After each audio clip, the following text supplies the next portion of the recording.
Heavenly Father, today we put on the full armor to protect us against attack. We put on the belt of truth to protect against lies and deception. We put on the breastplate of righteousness to protect our hearts from the temptations. We put the gospel of peace on our feet to walk in your light, peace, and freedom with the Holy Spirit. We rebuke anxious thoughts. We take up your shield of faith for protection to block and destroy all the darts and threats thrown at us by the enemy. We put on the helmet of salvation to cover our minds and thoughts, reminding us that we are children of a mighty King. We are forgiven, set free, saved by the blood of Jesus. We take up the sword of the Spirit, your living word, that has the power to demolish strongholds and is sharper than any double-edged sword. We come to you, Lord, in prayer daily. In Jesus' mighty name we pray. Amen. Amen. What's up, you guys? Welcome to The Imagination. I'm your host, Emma, and today I'm honored to introduce you all to SRA and human trafficking survivor and whistleblower, targeted individual and victim, mother, dog and cat lover, nature girl, and a woman coming on record for the first time ever to share her incredible testimony, Renee. Renee grew up right outside of Louisville, Kentucky, in a middle to upper middle class family and had a relatively normal childhood. Unlike many guests on this podcast, Renee did not get put into the horrific situation she is whistleblowing today by her immediate family. In fact, it took her years of putting the puzzle pieces of her life together to realize that the reason her life has never been normal actually started because of a guy she knew and met in middle and high school. At age 19, Renee was being gang-stalked and became a targeted individual without even realizing it until many years later. She also discovered upon awakening to her abuse later in life that her ex-husband and his whole family also became victims of mind control, SRA trafficking abuse. Renee has been trafficked in and out of the country and has harrowing and devastating experiences she will be sharing with us today involving satanic cults, ritual abuse and trafficking, celebrities and famous people, and targeting tactics used on her by her abusers. After waking up to the abuse she endured, Renee has since realized that the town she grew up in may actually be a full-on cult town that is also a cesspool of satanic ritual abuse cover-ups and perpetrators. We are going to be tackling a myriad of topics today, from satanic ritual abuse to human trafficking to targeting, and it's important that we realize how close-knit many of these abuses actually are and how they work together. Renee's story is unique in that it wasn't a generational pattern of abuse that she inherited. Her abuse happened covertly and in ways that didn't make sense to her until much later in life. We all have so much to learn from a hero like Renee, and I ask that you please put down whatever you're doing and give this brave warrior woman your full attention as we listen to her share her story for the first time. Before I finish introducing today's guest, I wanted to give just a couple quick reminders and updates. If you'd like to be on the podcast as a guest, share any information privately with me, or submit a written testimony to be published in my upcoming book series or as an article on my Substack, please email me at imagineabetterworld2020@gmail.com. I'm also proud to announce my new partnership with one of my favorite brands, Rife Technologies, which is a new and innovative company dedicated to revolutionizing the health tech industry. The Real Rife machine is an electromagnetic radio frequency device engineered by scientist Dr. Royal Raymond Rife in the 1920s and used for various health concerns. These technologies have been used and referenced by many guests on my podcast, and I'm excited to announce that you can now gift yourself with 15% off your Rife Technologies order with the discount link and code I have posted in the show notes. All the rest of my links are in the show notes as well, and I'd love your support across all platforms. Thank you all for caring so deeply about survivors and whistleblowers and for helping to make the imagination the safest space on the internet for survivor and whistleblower disclosures.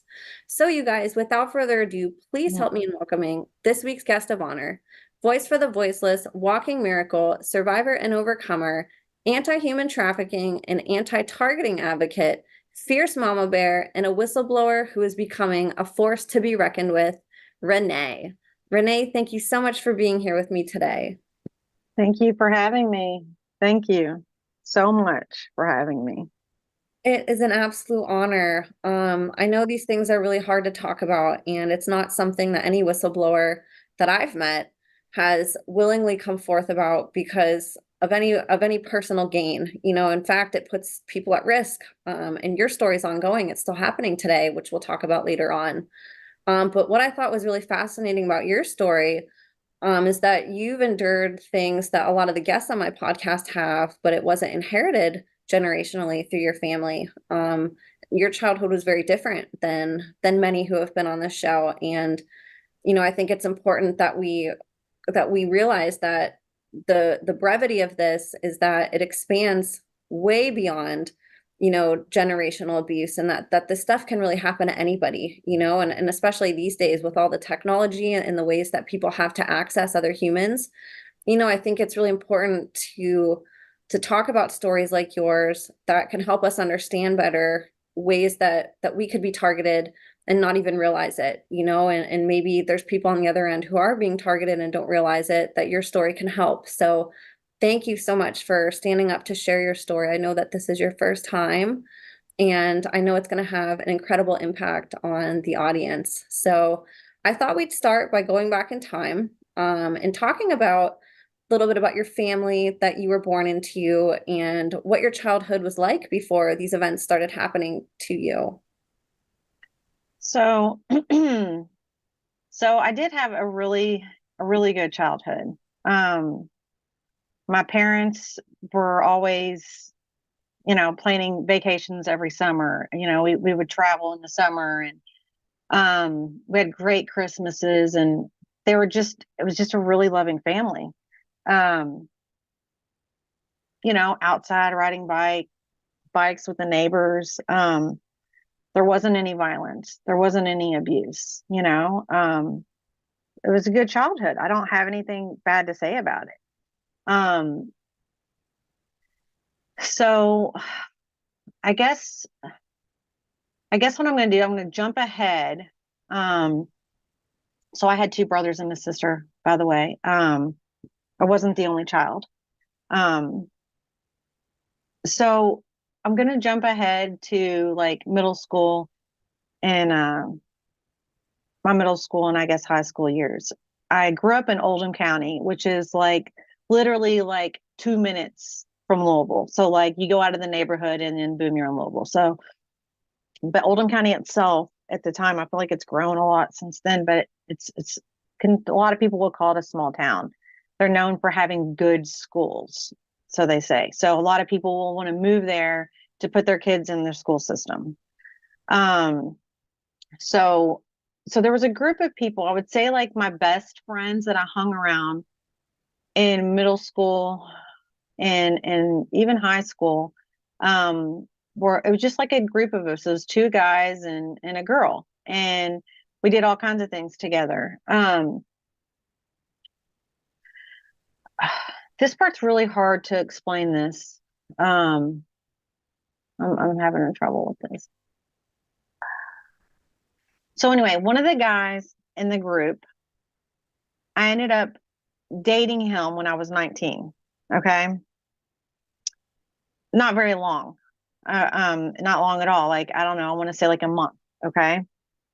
But in that month, he called me, and there wasn't cell phones then. So I guess he just called my house phone from wherever he was. And he said, I need you to come and pick me up. This is a huge part of the story, like huge, like that I didn't remember all of this until recently. So I just want to throw that out there. So this is like 1999. He's calling me and he's saying, I need you to come and pick me and this other guy up. And there wasn't maps or anything like that. So I was like, oh, I just remembered that feeling of like being scared, like, oh my gosh, I'm going to get lost. But he told me I needed to come and pick them up from somewhere. He would explain it later. And so he was trying to explain to me I needed to go on 329, this back road in Oldham County, and I needed to pick them up. He said I would see like a gate, like kind of like when you go to nature parks or you go to a park and then like, like you might have to crawl, like for cars. Like, I don't know what you call it, but it's like with the chain. I don't know. It's some kind of gate, right? So he said that he would find me, just go to, he described where it was and he told me to go there and pick him and this other guy up. So I did. I picked them up and they get in my car, and I didn't know the other guy, but he went to my school, but I didn't really know him. So so anyway, he gets in the car. I guess I don't remember all of it. I think we went back to my house because I don't really remember too much of the other guy. Maybe I picked up a couple other people too that came from underneath there. I don't remember. But I remember that when I was alone with the perpetrator, okay, I remember him saying, like, he was like in a panic, like he just couldn't believe that bonfire party that he was at last night. Like he saw the most craziest stuff of his life. And I'm like, well, what was he? He's like, I'm not allowed to tell you. I'm not allowed to tell you. I can't tell you. I can't tell you. I can't tell you. It's like, that was crazy. And then like throughout the day, I hung around him and he was somewhere else. His mind was somewhere else that whole entire time. And I couldn't get him to tell me about this bonfire party. Okay. That was in Oldham County on some farmland. So, but he just kept going. I remember him saying there was naked people running around. Like that's about as much as he would tell me, other than it was so crazy and it blew his mind. Like, I can't tell you. I can't. Nothing. So I just, so that was the end of it. He just told me to quit asking or whatever. So that was the end of it. Okay.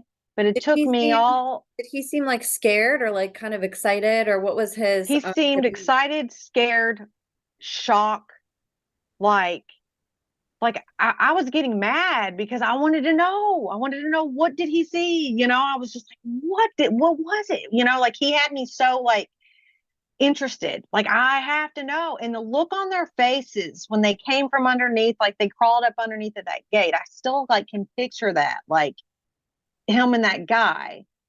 For some reason I'm thinking there was two other, there was two females. Well, anyway, there was another moment where these people came to my house. So I don't know if I'm confusing those girls with that moment or another moment when they showed up at my house. So that's why I'm kind of like paused. I'm trying to like, basically I'm reliving this right now in this moment. But I remember them coming out from underneath that gate, and the other guy looked like he did not have a good night. Like the look on his face was like like he was really bothered, or like something, you knew something weird had happened that night before. It's just awkward. Just so you just felt it. You know what I mean? Like something was off. And but I never could get him to say any more than that. But the rest of that day, he would just be in another zone, and then he would just be like, "Man, I can't believe that. That was, man, those people are crazy," and like he would say stuff like that, but never details of like what was so crazy. I know he was talking about some naked people. I know that. But far as anything more than that in detail, nothing. Wouldn't tell me anything. And so I guess I just, it was like I was 19, and it was just like that relationship was like, he wasn't a good person and I knew it. And then boom. Okay. Like he wasn't. Anyway, I had a daughter at that time. Okay. So I had a daughter at I had my first daughter at 18. And I really wasn't trying to be with somebody that was, he, he just wasn't a good person. Okay.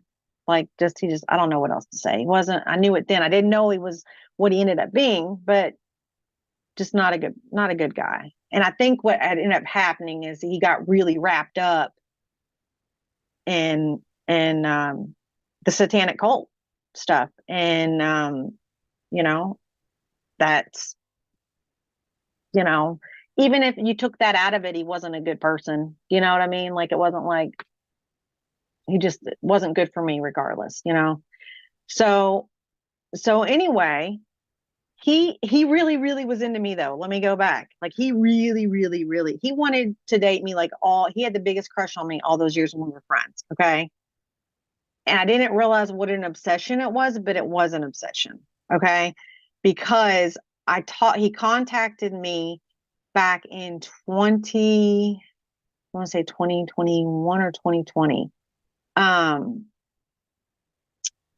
It was either 2020 or 2021. He contacted me through like a Facebook account, and we started talking on the phone, but I wasn't linking any of this. Okay. I was like, oh, it's so and so. And I'm talking to him. And he told me, he said, hey, I want to come and see you. Will you meet up with me? Where are you living? And asking me all this personal stuff, which I wasn't giving him any of that. But he told me that his wife had passed away. And I said, and I didn't know who she was. And he goes, oh, you don't know who she was? He goes, I was like, yeah, I don't even know what she looks like. And he says, well, she looks just like you. And I thought, that's creepy, you know? But I knew he always had, I don't know, I just knew that he didn't take me like getting rid of him very, you know, he was mad about it. Okay. And I think that was like the whole thing. Like, oh, you're not going to be with me. Well, I'm about to destroy your life. You know what I mean? Like that's when I look back on it, I'm like, okay, so that's why he did all this, because he didn't want me with anybody else. And he just wanted to make my life like miserable. Like he could not, he kept trying to get me to get back with him and all that. I didn't know that. I mean, I didn't think that this was like what would have happened or anything, but he was bothering me that he kept trying to nag at me to be with him, you know? And I'm just like, what in the world, you know? Did you Um, meet him at age 19 or did you know him before that? no, like so he hung around me in middle school and he hung around me in high school. And okay, so my best friend, my best girlfriend, her brother was best friends with him. And we would all hang around, like four of us, all the time. And I was at her house all the time, like middle school and high school. I was always at her house. And he was always over there because of her brother. So a lot of times we would hang out together. Does that make sense? Absolutely, yes.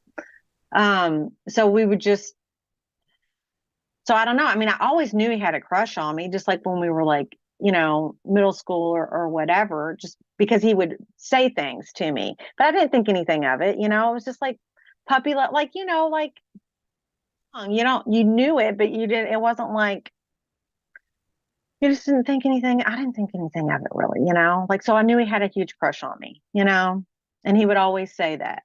But I didn't know that, um, like he told me when I talked to him on the phone, he said, yeah, my wife didn't like it because I wanted to get I wanted to get a shower curtain that reminded me of you talking about me. And I thought that's weird, you know? And so like he still apparently was talking about me to his wife. Like, I don't know. But I don't know. He told me that. That's what he said. I don't know. So, but when he told me in the way his tone, like the tone in his voice when he said, well, she looks just like you. Like that just creeped me out. Like I don't know, it creeped me out. I did look her up to see like he told me her name because I was like, does she really look like this is weird, you know? I mean, I could see what he meant, but like I don't know. But anyway, I don't know. So I think the whole thing is, well, I just know that it is. He continued to mess with me, and I think that he just truly didn't ever want me to be happy, like ever, because I didn't want to be with him. And and from that point on, you know, I've been messed with. You know, I'm 44 years old. I was 19 at the time.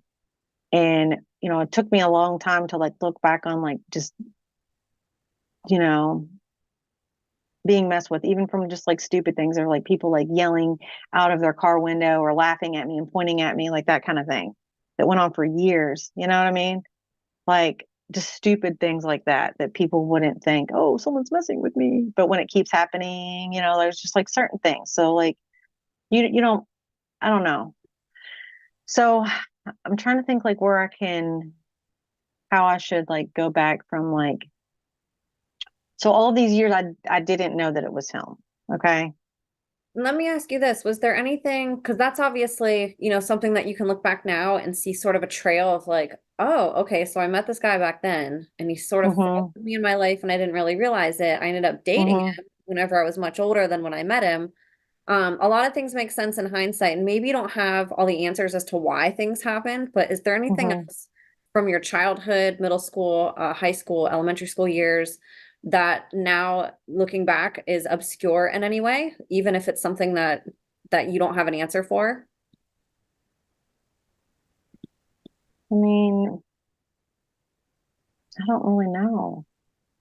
Like,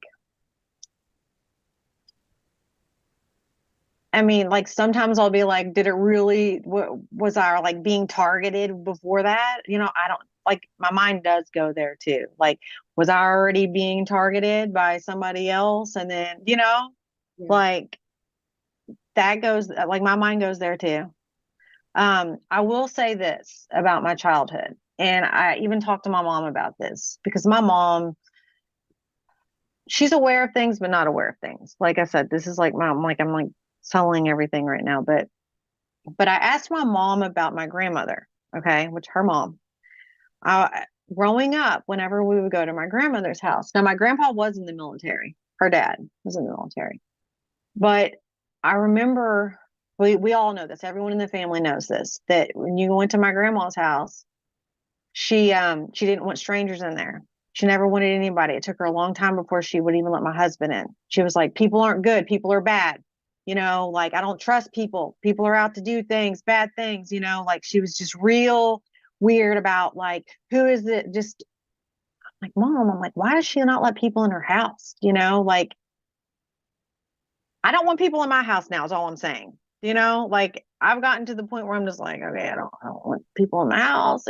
But it just kind of makes me wonder, I'm like, mom, what kind of childhood did she have? Like, can you tell me about like, she's like, I really don't know anything. But just, she was really weird. She seemed really angry and didn't trust people and just didn't want people in her home.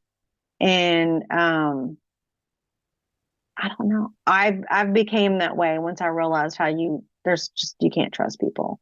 And I guess because like everyone that's like came in my life, not everyone, I won't say that that's not true. A lot of people have came in my life and I would think that they were my friend and they ended up being part of the cult, you know?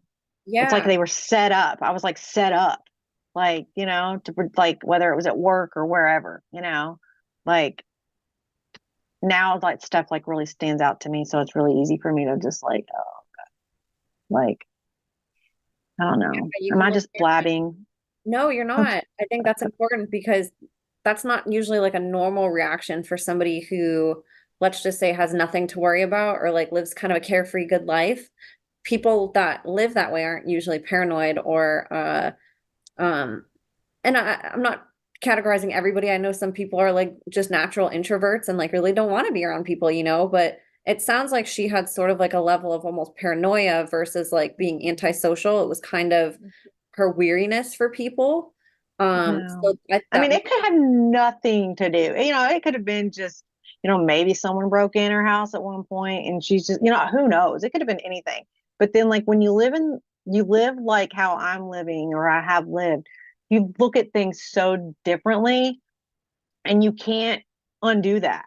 You just can't because you either you're just on guard with everything. You become like, I mean, you can choose not to be, I guess. I mean, like, try not to be, but like, I don't know. yeah, you have to I thought it was weird as a kid.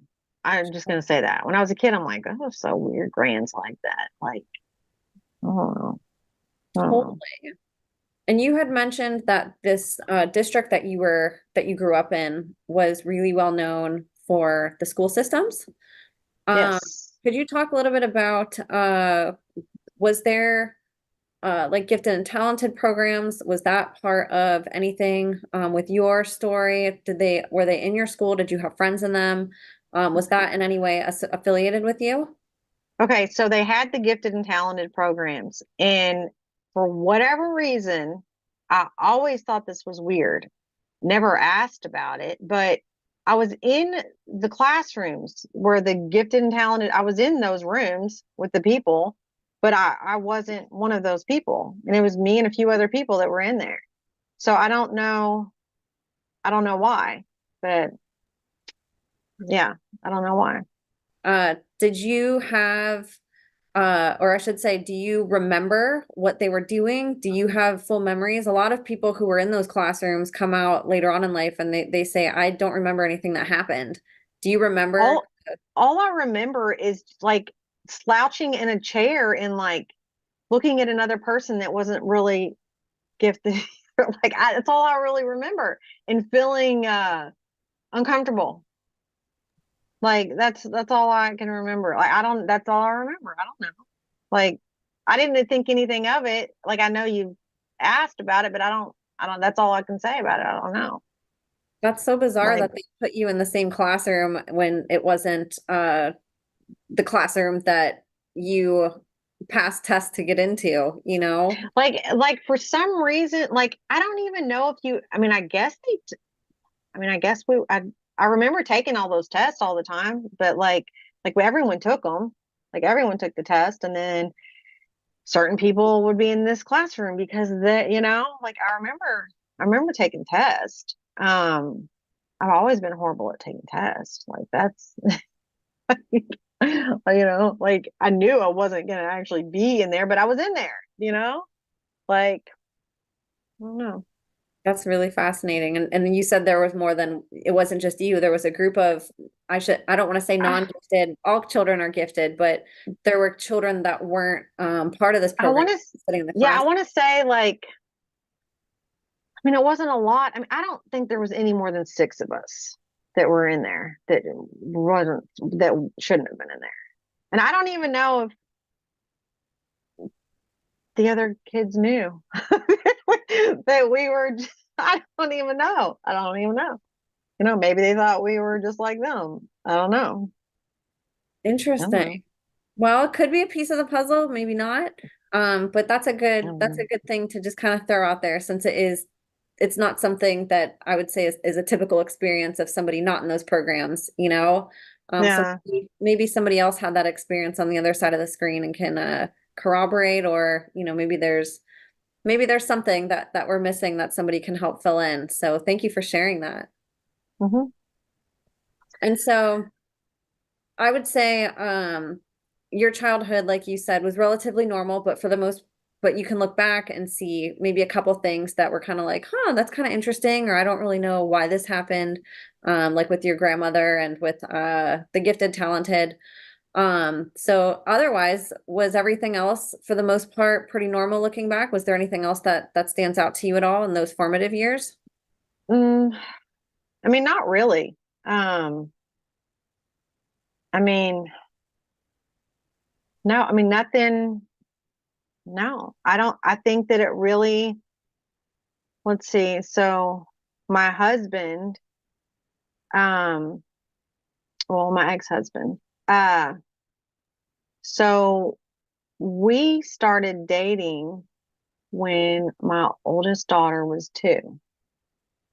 I want to say, so just think, so I was about 19 when I was dating or whatever, that perpetrator. Okay. So I want to say, so she was about 1. So maybe about a year later, I guess. Um, I ended up dating my ex-husband. He's also from Oldham County, and he was my friend through elementary, middle, and high school. Um, Great guy, super smart guy, super smart. Like, man, like you cannot have a conversation with him and not learn something. Like everybody would say, "Oh, he is so smart." I'm like, I know, I know. He's taught me so much stuff. Like, I love him. I just love him so much still.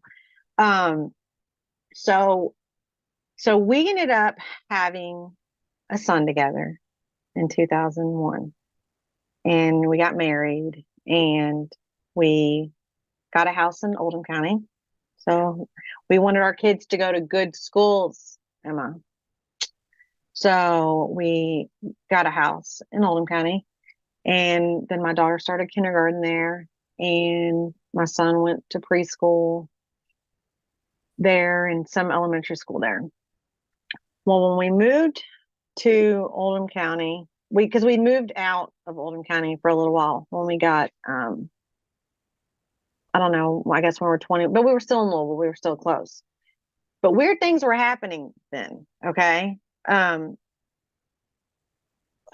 which is so weird when I look back on it because it's really weird because like it's like certain things I don't want to talk about. Like, and I don't know why. And you know why I think I don't want to talk about it? Because when my husband tried to tell me these things, I didn't believe him. And so I think it's like in my head that if I say it, then I'm not going to be believed because I'm like, that's crazy, you know? And it's like I can't get it to come out of my mouth because like I feel so horrible, like so horrible that I didn't believe him. Okay, I'm sorry, I'm going all over the place, but I'm just like reliving, I'm like thinking about those moments of like that time period or whatever. So I'm just going to skip that part. Let's just jump to Oldham County when we had a house. And we started hanging around this other guy.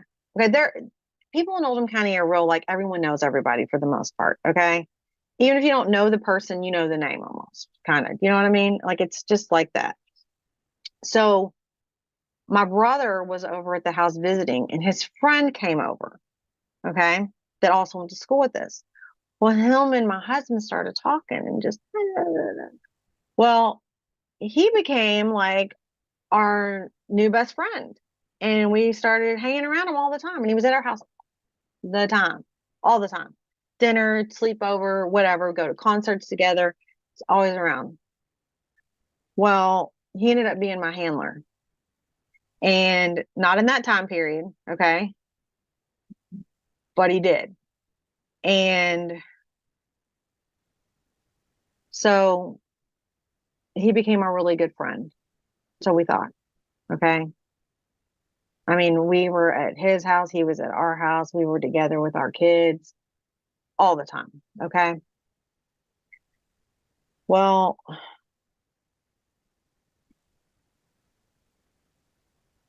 I mean, we even let him watch our kids when he watched my son when me and my husband went to a concert overnight.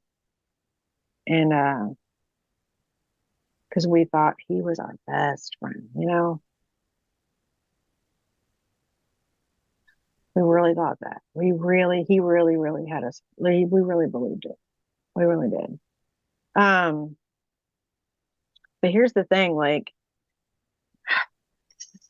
there's, I'm sorry, I'm struggling. You okay? Okay, so when I say that I really feel like there's a thing with Oldham County, I don't think it, I know it. Because, so in that time period, I used to be a volunteer at my daughter's school. Okay, I was the room mom, where I'd come in and help the teacher make copies, I'd cut out stuff, I would go on field trips, I did all that stuff with my daughter, my oldest daughter now. But so I got to know some parents. A lot of parents would come to me and ask me who the good kids were. Should my kids be hanging out with them or whatever? Like everyone knew who I was. Okay. Like the parents and stuff. Well, my daughter became friends with this one girl, and well, it was two. They were twins. And so anyway, she would have sleepovers. This woman would have these slumber parties for the girls. Okay. And I remember the first time I came over to her house, or I might have been on a field trip the first time I talked to her. I think I was. She went on the field trip also. And she was talking to me and she said some stuff that I said, it's like she knew personal stuff about me and like stuff that me and my husband had talked about in our privacy of our home. She said something about it. And I was like, but I didn't say anything to her at the time, but I just thought, well, that's just kind of weird. Okay. Something about my neighbor, but it was just weird. So anyway, I don't guess that really, really matters. That's not what I'm trying to get at. So, but just a flag went up to me with this woman is what I'm trying to say. I was like, oh, that's kind of awkward. So anyway, she took me. So we ended up going to a sleepover. My daughter ended up going over to her house or whatever. And she was like, "Oh, let me show you the basement. You have to see what we did with this basement in this really nice neighborhood." Takes me around the basement, and they turned this whole entire basement into a pretend movie theater. I'm talking the bathroom had hand dryers like in the movie theater, the candy display, like they made it super cool for these girls. Okay. Before we left, her husband had gotten home and he was a pilot. Okay. And at the time, she said that I'm pretty sure she said he was worked for UPS and he was a pilot. And she was like, "Oh, I'm going to introduce you to my husband." And in that moment, she was introducing me, gave me this look. And that look is so important because all these years, when someone gives me that same look, it's like, for some reason, and I don't know why, but a lot of these people that are in the cult will give this one look. Okay. And I can't even describe it. I'm hoping somebody will comment about this and say, "I know what you're talking about." Not a smile at all. It is, I guess people might call it like a mean mug almost. Like just they look at you straight in your eyes and give you this look like, I guess kind of like how you would look at someone like you don't want them to say something. Maybe if they're like, and you're just kind of like, I don't know, I can't really describe it, but it's a certain look they give you and it's not nice. It makes you feel uneasy. And it was the first time I'd ever seen someone give that look, but it made me feel really uncomfortable. And I didn't know. It's like, that was really weird. He was really rude to me. I wonder why he was rude to me. That was so rude that he looked at me like that. And I don't even think he actually said hi. He just, and then she's like, "Okay, bye." So anyway, that pilot, that's a huge part of the story. And when I look back on it, now I know what that woman was doing with those kids at that party, those sleepovers. They weren't normal sleepovers. They were not normal sleepovers. And I don't even want to know how many kids have gone to those sleepovers to that cool, fake, you know, movie theater that she had going on in that house. And the outdoor pool, I'm sure kids just love. I mean, I thought it was so cool. Like, wow, like I wish I did something like this when I was a kid. You know what I mean? Like the tile in the bathroom. I mean, it all mimicked that you were in a movie theater. It was the cool, it was. So I guess her house was just, where everyone wanted to go for sleepovers. I don't remember how many times I let my daughter go over there. One too many. Um, So just keep that in mind because I'll go back to that pilot again. So I didn't know. This is all I knew at the time. Oh, Oldham County, awesome. Sleepovers, cool. This is awesome. The guy's really weird, but that's what I came out of it. He's weird. She throws me off. Something's not right about her either. My gut was telling me. One of the many times I ignored my gut, I guess. So anyway, trying to remember. Okay, so it's like I want to tell stuff, but then I'm trying to protect people. If that makes sense. Um, it's like I'm like, shall I leave that out? I'm going to leave that part out of the story for someone else's protection. Um, okay, so let's go to we moved out of Oldham County, and my husband and I. I'm going to get there. I know this is a whole lot. It's like I'm afraid to leave stuff out. It's I'm okay. trying to like. Yeah. I'm trying to get to. I'm trying to get. So me and my husband ended up moving out, and we moved in. We bought a house still pretty close to Oldham County. We bought a house in Linden. It's called Linden. It's in Louisville, but it was called Linden. We bought a house there. And I started having kind of some bad vibes about the handler guy, the friend. Okay. It's just kind of like, I don't know. I think he was just around too much and it was just too much because he was just around too much. But so anyway, moved to this new house. Or it wasn't a new house, but it was our new house. And let me jump. I'm going to jump to 2009. And so my husband started acting not himself, okay, to the point where I thought he was going crazy, okay. I was like, he's going crazy, he's losing his mind. What is going on with him?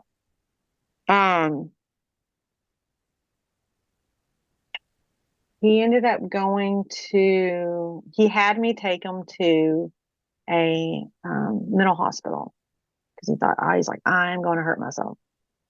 I took him there, and then before that, he started telling me that people were watching us, people were following us. Okay, he's trying to tell me all these things. People are following us. You don't even know. I'm telling you, I don't know what the heck is going on. And I'm like, what are you talking about? I was like, what? So he was trying to tell me stuff, like little things. And I'm like, I'm thinking you've lost your mind. Like, no one's following us. Everything's okay. Like, I'm like, do you want to go? I don't know if I asked him if he wanted to go there or he asked me to take him there. I don't remember. I remember sitting out the desk with him and signing him in or whatever. And so when he was there, and this was in 2009, and my kids were not home. I guess family, I think his parents maybe, I don't know, but anyway, they weren't there. And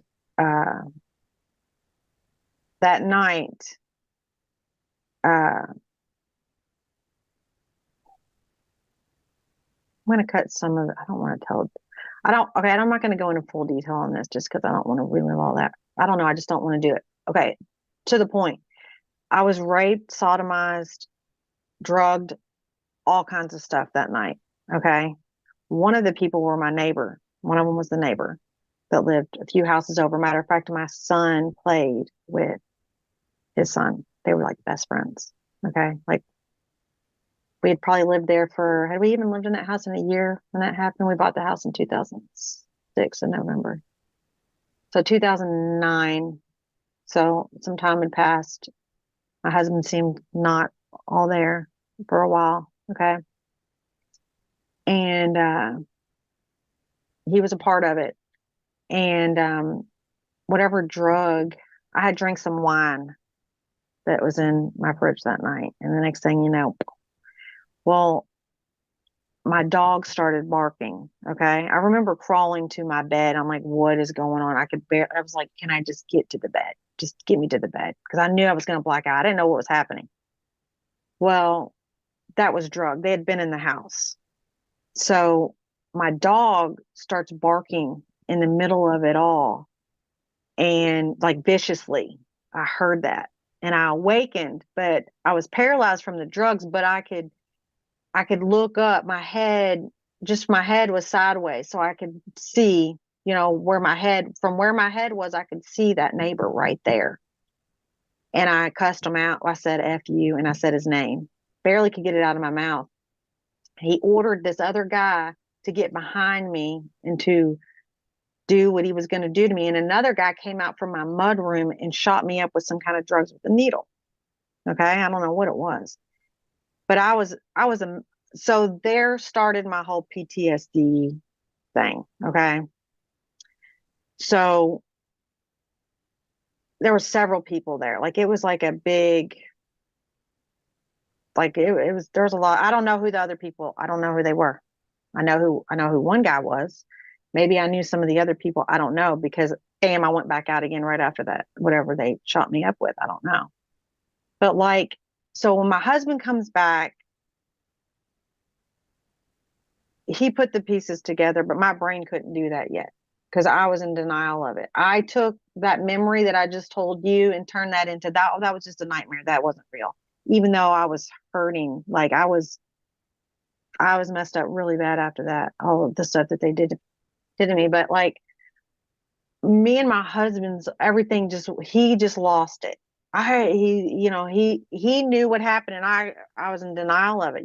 Like when now I know when something traumatic happens, the way it's stored in your brain, like you can't control when it comes out, how it comes out. You don't have to. I didn't know that then. That was my first traumatic thing that I You know what I'm saying? Like I hadn't experienced something on that level before. So, I remember telling my husband that I had that nightmare, even with bruises that were surfacing and not even being able to sit down in a chair. And you know what I'm saying? Like they really messed me up.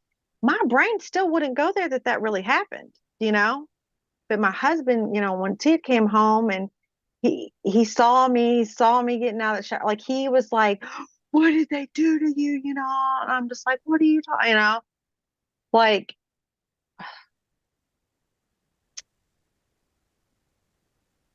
that was just like the tip of like everything just with me and like I had to tell that story even though I didn't want to tell that story because my husband super lost it after that. And he became scary to me, but I didn't understand. Like, I decided that I was going to leave him and take my kids because I got scared of him. Okay. I'm leaving a lot of stuff out just because I can't. It's just, I don't know. I took my kids. He tried to tell me stuff that was going on, and I didn't want to believe any of it. So he got even more angry because I wouldn't believe him. He was trying to get someone to listen to him. Okay. You know, and I wouldn't believe him. Like I just, he knew things I didn't know. And he tried to tell me, I was supposed to be listening to him of all the people in the world. He was telling me, they're a bad person and I just thought, oh, you're crazy. No, he wasn't. He was not crazy.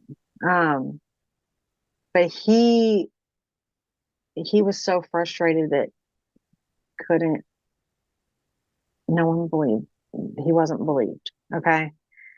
I he became so mad that he was like it got so bad I left and went to my mom's, okay? And I took my kids. And here comes my here comes my handler that's gonna save me. Oh, I'm gonna protect you from him. He's really lost his mind. Oh, I'll make sure nothing happens to you. Nothing, you're gonna be safe with me. He is really crazy now, isn't he? And then and I felt, oh, he's gonna protect me from him because he's lost his mind. That's where it started with me and my handler. He became my fake boyfriend. He wasn't really my boyfriend. He made me think that he was my boyfriend. And he was going to protect me from my crazy husband. He was never crazy. Okay. Never was crazy. Never was crazy. My ex-husband tried to come to me and tell me that I was being prostituted. Okay, let me back up to this. Back in 2011-ish, I ended up moving. Okay, let's go to the Women's and Family, Women's and Family, Center for Women's and Family. Okay, this is in downtown Louisville, Kentucky. Okay, I started going to them because I was scared of my husband. Remember, I was scared of him, and they had counseling there. And that since I was raped and all that stuff had happened to me, I was going there. I thought that's what you did. You go there and these people will help you. And so anyway, they told me I got with this counselor there. Not at the first time I went there, I did not see this counselor, but and then eventually my handler would always ask me questions. Oh, would you go down there for? What did you say or whatever? I'm like, oh, they're going to get me a counselor so I can talk to them about everything, so I can get some help. Well, all of a sudden this counselor's there. Okay. Well, she said to me, oh, well, we're going to start building these townhomes and apartments on our property for, you know, victims, survivors, or whatever. Do you want me to put your name on the list? And, for, you and your kids or whatever. And I'm like, oh, yeah. So So they ended up, people came in from Lexington, Kentucky and built, and mine was apartment 104, and it was 2-story townhouse. And so I ended up living there when they built those, for all these women and children. Um, and I say that because, horrible things happened to me in that time period. So many things, horrible, horrible things happened when I was in that place. And um, I was trafficked in there, and I was not the only one that was trafficked in that complex or in my townhouse. Um, I was being videoed all the time, uh, in my townhouse. Uh, I'm trying to think. I feel like I left something out. So let me think. So so when I was there, my handler was there all the time. He was there all the time. Um, in that time period, okay, now I know where I was headed with this. So my ex-husband, I'd seen my ex-husband when I was living there, and he said, he was like, you don't understand. He's not good, talking about the handler. He's like, he's not your friend. He's not your friend. He's prostituting you. You have no idea what he's doing. He's prostituting you. Back in 2011, this is where I was getting at. I knew I was leaving something out. Back in that time period, I didn't know what trafficked meant. I didn't know what that was. Okay. That wasn't a word that was used. Okay. And I had no idea that people did that in our country. Okay. When, like, I didn't know, I thought that people, like, I didn't know I didn't know. Okay. I just didn't know. I didn't know what trafficking was. I knew that even when my husband was saying, hey, I remember him using the word prostitute. He said, you're being prostituted. He goes, they showed me the videos of it. He was like, you've got to get away from them. You've got to get away from them. You were raped by some famous people. I'm not kidding you. And he told me somebody's name. I don't even remember who it was, because in my head at the time, I was like, you're such a liar. Like, you're crazy, like, oh my God. Like, in my head, I didn't say that to him, but I'm like, he's such a liar, like I just didn't believe him. I thought he was crazy. Okay. Like, because in my head, I didn't remember any of this stuff. Okay. I didn't remember being, I didn't remember being, I didn't have any memories of any kind of trafficking at that time when he told me. Okay. So apparently, um, I'm assuming, now that I know what I know, like, a whole lot of people are trafficked in Louisville around Derby time. All these famous people are coming in at Derby. Um, and then even more so, people are trafficked at this farm machinery show that they have in like January or February, every year or whatever. But he was trying to tell me this, and he also told me that, you remember a long time ago I told you about MK Ultra. He was just like, that's what they're doing to me. He was like, that's what they're doing to me. And he told me about how he was raped, by many people, and he said they were all wearing masks. And he was like, he told me these things. Okay. He was telling me all of these things. Not at that time. He told me that before all that. And I thought, this is so crazy. There's no way this happened. Okay. So there's just different things that he was telling me. And I'm like, oh, whatever, MK Ultra, whatever. So, like, he told me all of these things before I even moved into that place. Like, do you know what I'm saying? Like, he was telling me these things. And I was like, that's crazy. No one's following you. No one's doing them. No, there's no MK Ultra involvement. Nobody raped you on a table and put mask on until things were,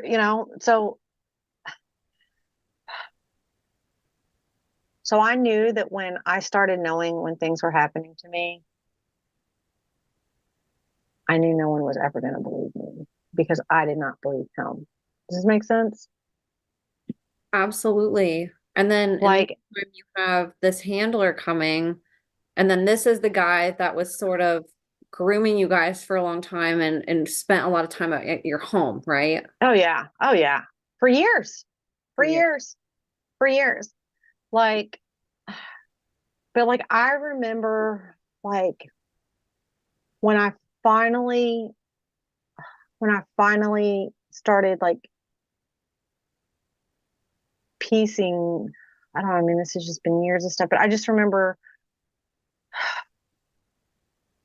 okay, I'll tell a story about some satanic ritual abuse stuff that happened. I did get a really good therapist back in 2020.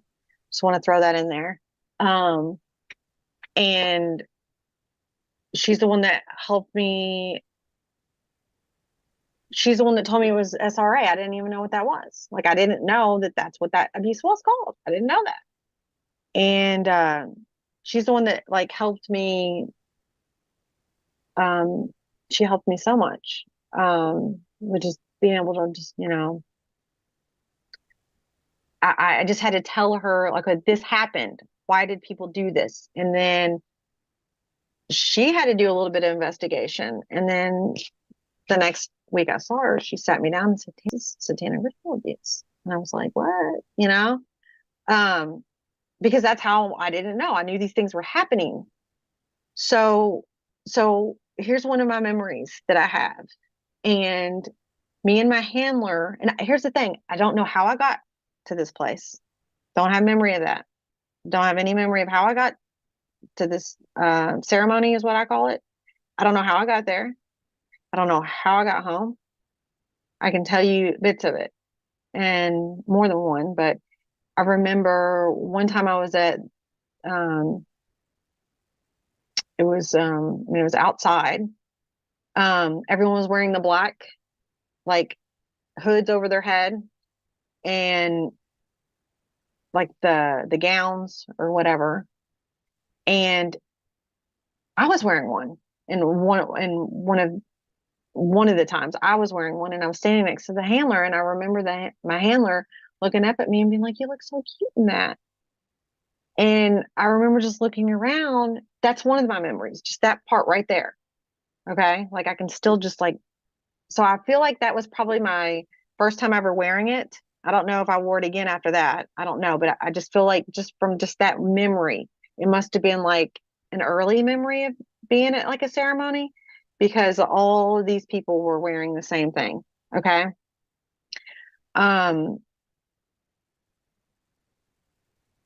so so here's another memory. And so I was at a ceremony and I remember staring and that maybe they're not really called ceremonies. I don't know, but I'm standing next to my handler and there's this woman, okay? And she's wearing a long big white t-shirt like a men's type Hanes, like Hanes shirt, okay? And there's blood all over it, okay? She's holding this metal tray and there's a baby on it, like a newborn baby is on this tray.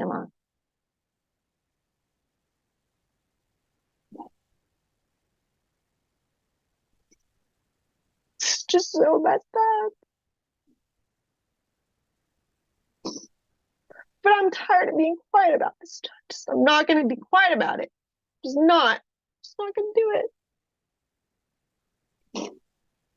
She's like she stumbled as she's carrying this baby. She's stumbling because she's going up to the altar with this baby.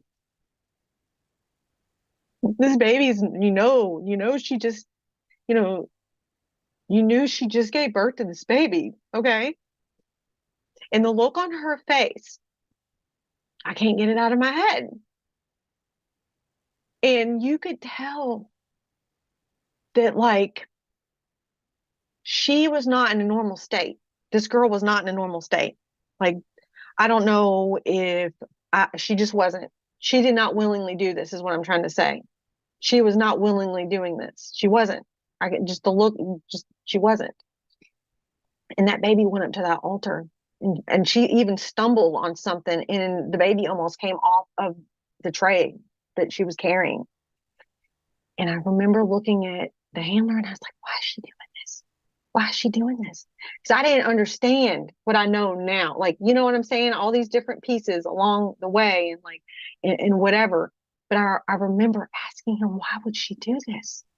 But she didn't really, now I know she didn't willingly do it. But in that moment, you know, I didn't understand I didn't understand that. That was all forced, you know? And then that baby's up there. And I don't know if I probably have the rest of that memory, okay? But I can't let myself go to that after that. I can't because there's another memory that I have, and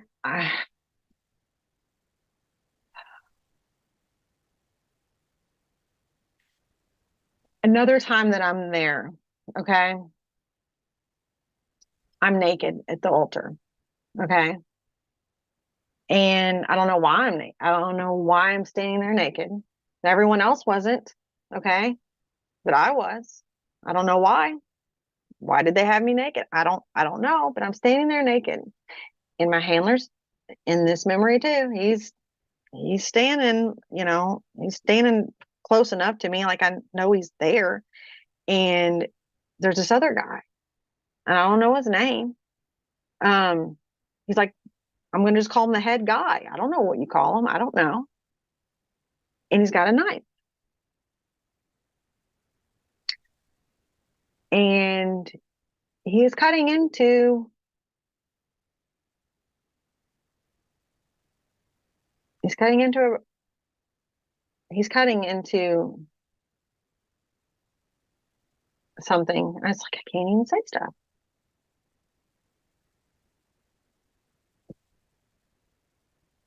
He made me take the knife. And I told him no. And I said, no, no, no, I can't do that. Or I don't know if I said I can't do that, but I just remember no, no, no, no. And he took my hand and he said it in a really nice way, which was it's just so creepy.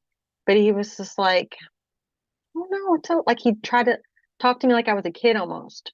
Like, oh no, come here, let me help you. Let me help you.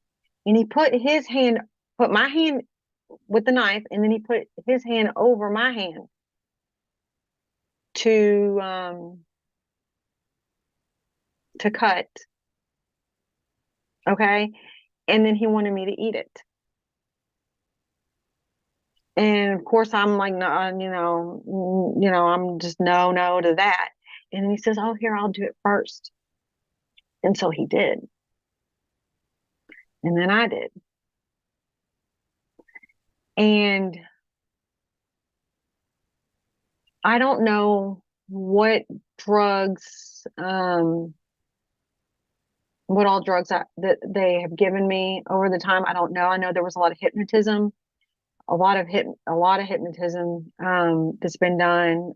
My therapist was trying to learn things together with me to try to help me, and I did a whole thing on trying to deprogram. We were talking about programming, and so there was a book that I had, and I'll try and like pull up.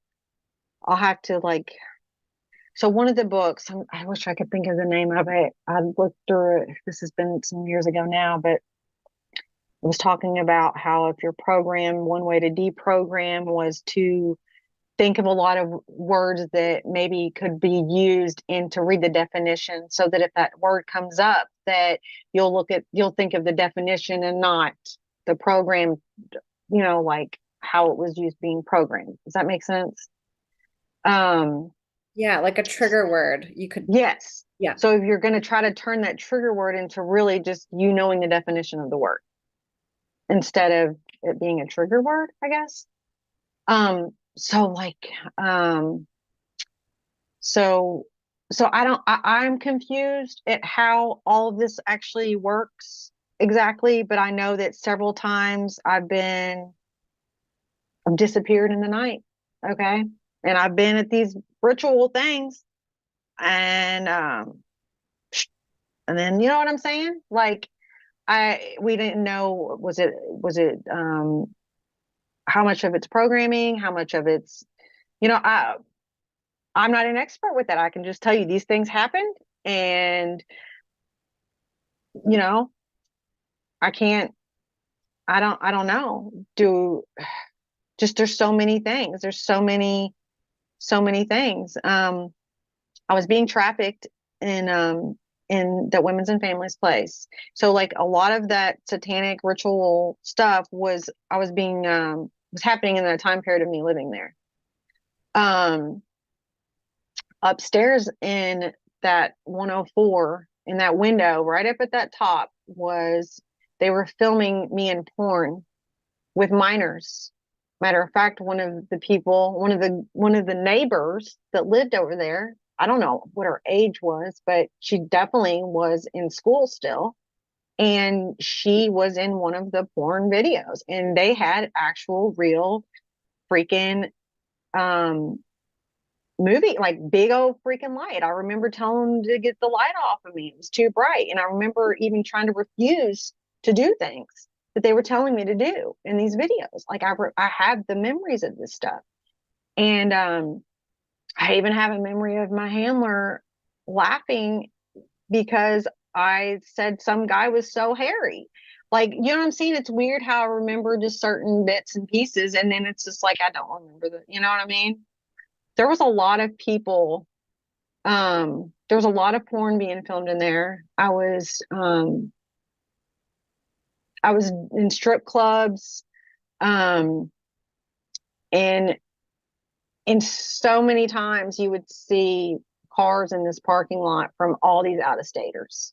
I mean, I remember just looking out the window and just naming off all these different states of all these different cars. Like, what is going, like, like they were using this to traffic, like people were coming here like it's nonstop.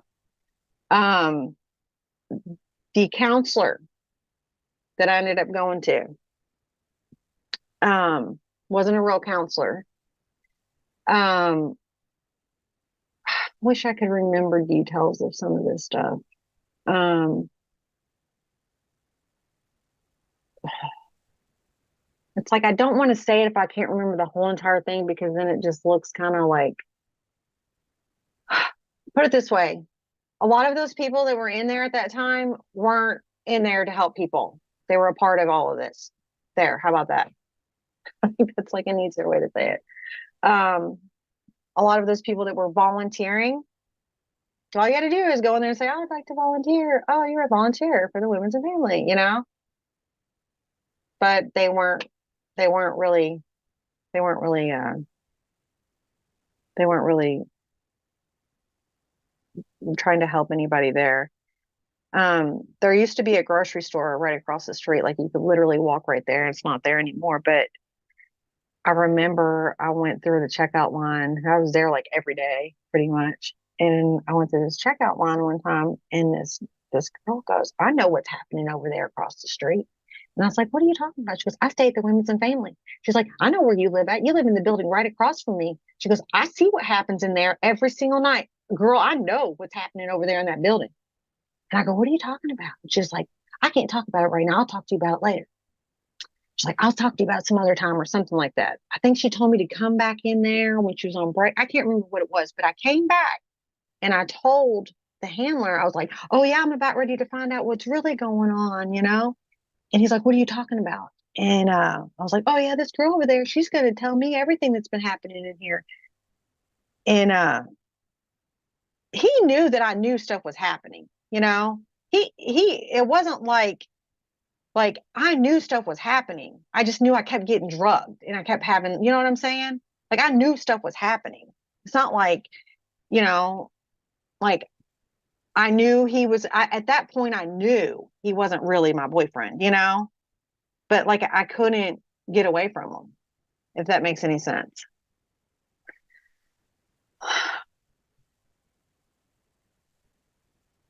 Like he would tell me that if I were to leave him, that more bad things were going to happen, you know?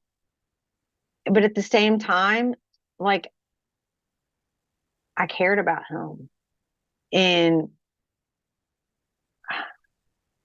Like I thought I like was like loved him and everything. It was weird. Um, and I don't feel like that now or anything, but I'm just saying like in that time period, it's like, I don't know. I mean, he wasn't protecting me in any kind of way, you know? Um, but the girl, okay, the girl at the grocery store, the girl at Kroger, when I went back, I don't remember if it was like the next day or whatever. This is just so I just don't really remember. Was it hours or was it the next day? I don't know. And I went back to whenever she told me to come back, I came back, okay? And I said, hey, what were you going to tell me? You know, because I told her, I was like, I don't really know what's happening over there. Okay. And she looked at me funny, like, how would you not know? You know, she did give me a look like, what do you mean you don't know what's happening at your own? You know, how do you not know? So let me back up to this. That front building that I showed you of the women's and family, not the actual door I lived at. Okay.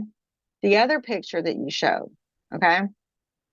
So people can go there. Not okay. Now that's like the okay, that one. Okay. So that people can go in there and it's a shelter. Okay. So anyone off the street, women's or whatever, they can stay at that shelter. And that's in that building, right? That woman that was at Kroger, that's where she was staying. So she was right across from my place. So she could look out her window and see my front door. Does that make sense? So she says at nighttime, she would look out her window and watch all the stuff that was happening over in that building.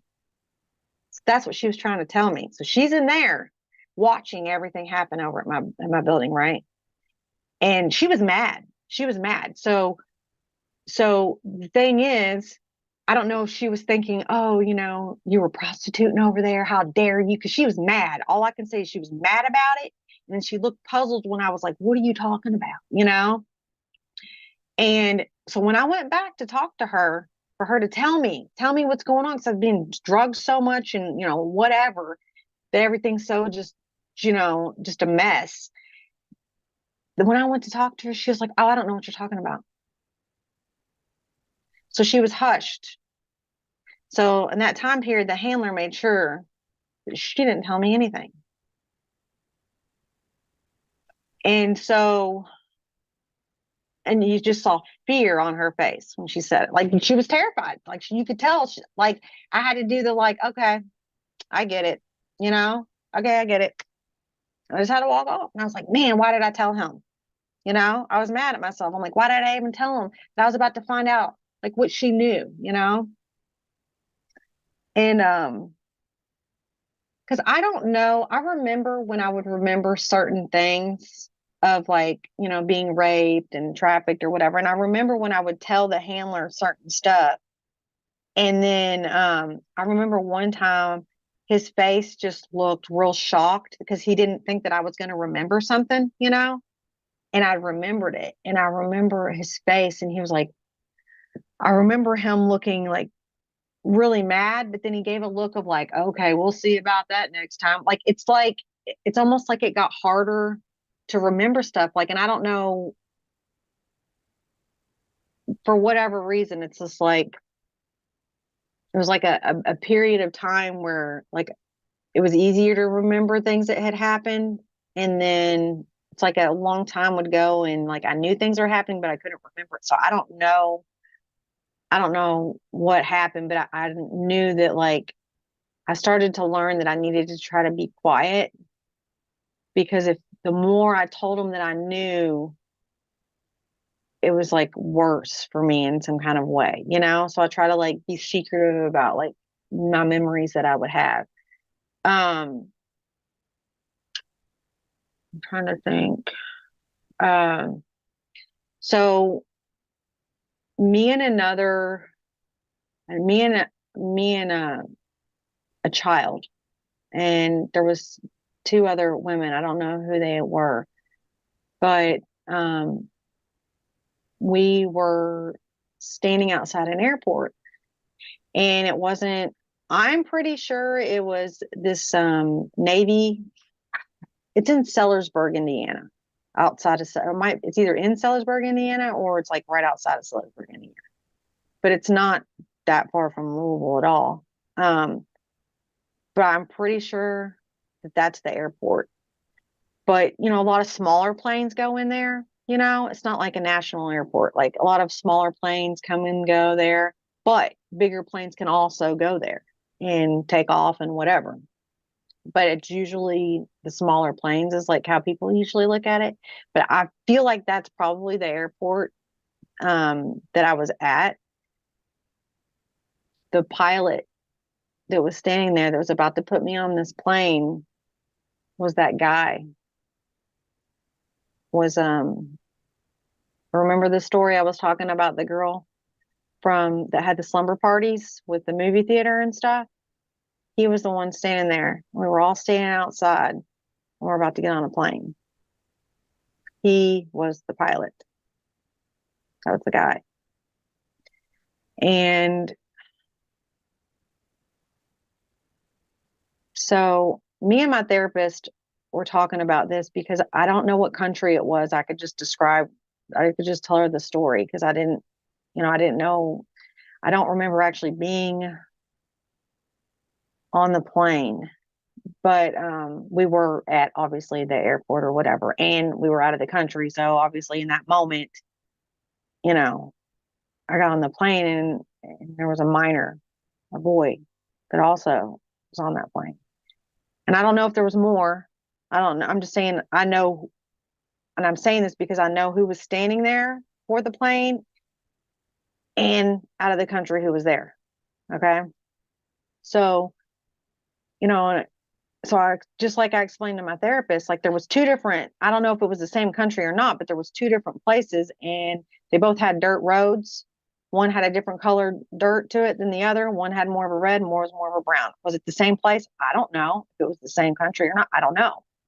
So before I go into detail with that, my therapist had talked to a detective. He's retired now. But she had talked to a detective that used to investigate SRA stuff, okay, in Louisville. Okay. One of his jobs was to like get to the bottom of some of this stuff, okay?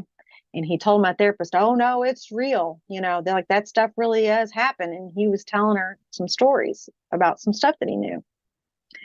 And but she was talking to him about like, okay, so she was taken somewhere, where do you think she was taken? He thought maybe it was Colombia because he's like, it's not as far, okay? So he kind of thinks it's Colombia. I don't know. I don't know. But I'll tell you, um, I want to call it a gator. It's like a golf cart kind of thing.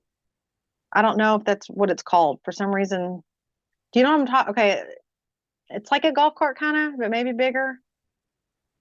So I was taken in one of those, and wherever this place was, and there's other people in it, and I remember the feeling of the fear of that trip and just the bounce all the way to where we were going. Okay, and then we get to this place, and I don't know what it was. Okay, but there was a fence up. Okay, there's just a fence. I'm going to call it a prison. I don't know what it was. Okay, but to me, it was some type of prison. There's a whole bunch of guys. It's all guys, no females. It's all men. And their skin tone. I mean, they didn't look like African American. They had darker skin, but they're screaming and like, whoa, all up against the fence because I'm coming. Okay. Because us in this gator are coming. That's our arrival. Like they're expecting us. I don't know what's happening, right? I don't know why. Like they obviously knew we were coming. Okay. And they're screaming. There's tons of these men. It's men. It's all men. Okay. And they're screaming, and I'm terrified. I just remember this feeling of just being terrified. And I get there and I'm being raped by these people. I'm being raped, laid down and raped. Like they're like putting their privates like everywhere. It's disgusting. Okay. I don't know what that place was. I have no idea. It was so freaking terrifying. It was so freaking terrifying. And you know, this little boy,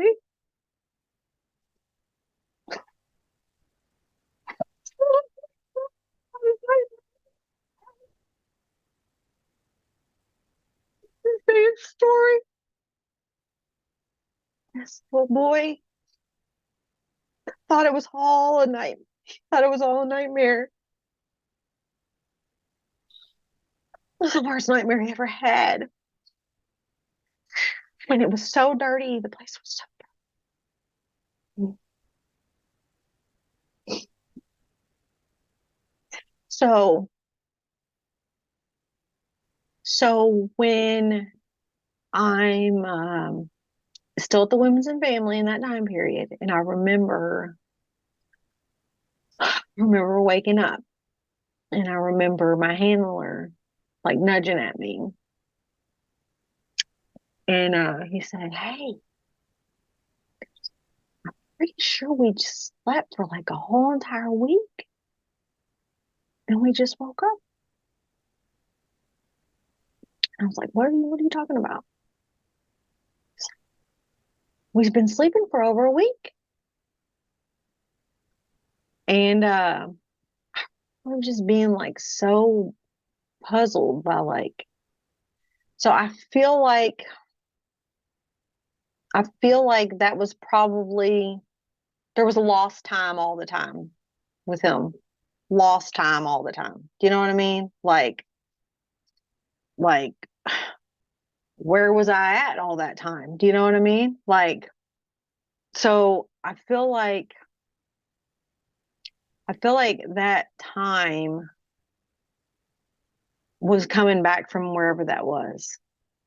Like, I just, I don't know. So when I was staying in that place, because remember, I still didn't know what trafficking was. I'm like, why are all these people raping me? You know, I'm like, why are people raping me? Like, I don't understand, why are people raping me? Um, I didn't know there was like more to, like, I don't know. I'm just telling you, I grew up in a bubble, I feel like, okay. I really do. Like, I thought everything was just so like rainbows and butterflies. Do you know what I'm saying? Like, I just had no, and I think so many people still feel that way about, are still in that. I think so many people are in this bubble of like how everything's just, it's not, it is so not like that. It is not like that. And like, I don't know. So there was this guy. So once I started like, at some point, like it was towards the end of me moving out of that place, because I knew this place was, I want to say at that point, I feel like maybe towards the end of that, I knew about the word traffic. I was probably trying to Google stuff or whatever. And I think that's when I learned about Kathy O'Brien. And I was like, oh, okay.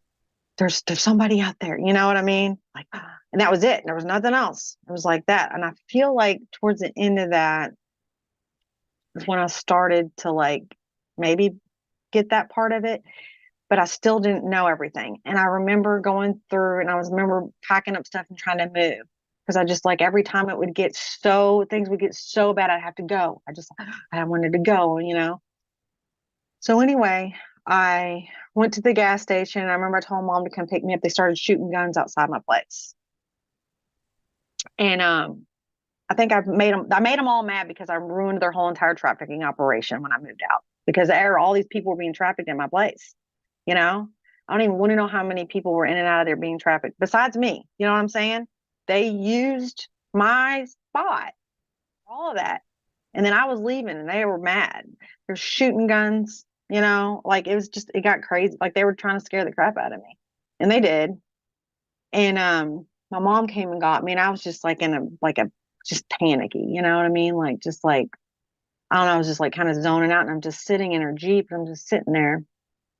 And I couldn't even go in the store. I was like, Mom, you go in the store. I didn't want to, like, I just couldn't even go in. I was like, we go in and get me cigarettes or whatever. And this guy pulls up in this red truck, and he said, "Hey," he said, "Can I get a cigarette?" And I guess I don't remember if I gave him one or what. He started smoking because I know I had my mom go get him. So I don't even know. I just remember he said he wasn't really a smoker. I'm still in the Jeep. He gets out of the truck and he's standing there talking to me. And I'm just like, I know he knew I was terrified. I was just like kind of slunched down, like, oh my gosh. Like I knew he was not a good guy, you know? And and he's just a good looking guy. He was probably, I don't know, 28, between 28, 32. I don't know, just a good looking country boy. And he's standing there and he's like, hey, he's like, starts talking to me about he came down to Louisville from Pikeville, Kentucky. I had been, he said, he said he was raised to do anything for money and he was sorry. And he started telling me about how he came down. He said, you know, that night when you were at Stevie Ray's? And I was there with my handler. Okay. And that would have been over a year. Like I placed it back a year. Okay. He came down that night is when he came here to travel, to be in on all this trafficking. He admitted it to me right there outside the gas station. And he's like, oh, yeah. He was like, I know you like to hike. There's some good trails in Pikeville if you ever come and visit. And he said, I'm not a bad guy. I was raised this way. You do anything for money. He told me that. So that was a huge piece of the puzzle for me in that time period. Okay. I had someone come forward, tell me they were sorry, tell me that, you know what I'm saying? And he told me that right there. And then, like, he was gone before my mom even walked back out. The conversation went pretty quick. I remember him even saying in there he wasn't really a smoker, but he was headed back to Pikeville. Okay. Remember, I was moving. That whole was getting shut down. You know what I mean? Like, boom, got to start somewhere else now, you know? And I feel like it was a hub. Like, this is the hub for, you know, this, it was like some type of trafficking, a little, it was, I know it was. So anyway, he said he was going back to Pikeville. Well, I told my handler, stupid of me.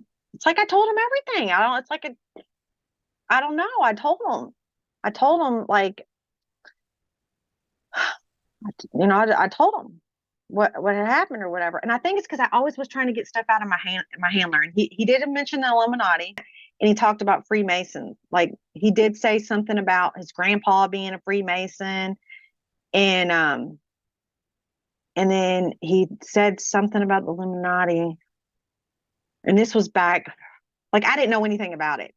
Okay, it's like people didn't even, I don't know, I didn't even know anything about it, but he did mention it to me before. I kept on asking him to tell me who are all these people, like who are these people, like who, you know, because I was being gang-stalked. There was so much, I knew there was a lot of people involved, and I kept saying, who are these people? I kept saying, who are these people?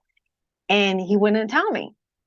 And he asked me if I'd ever heard of either one of them, and that's all he said to me.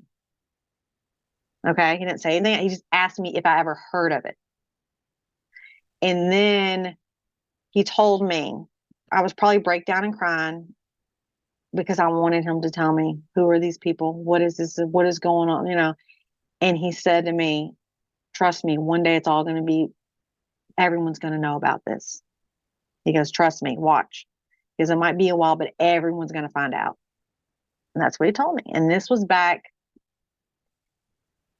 that was when I lived. So that was back in like 2014 when he told me that.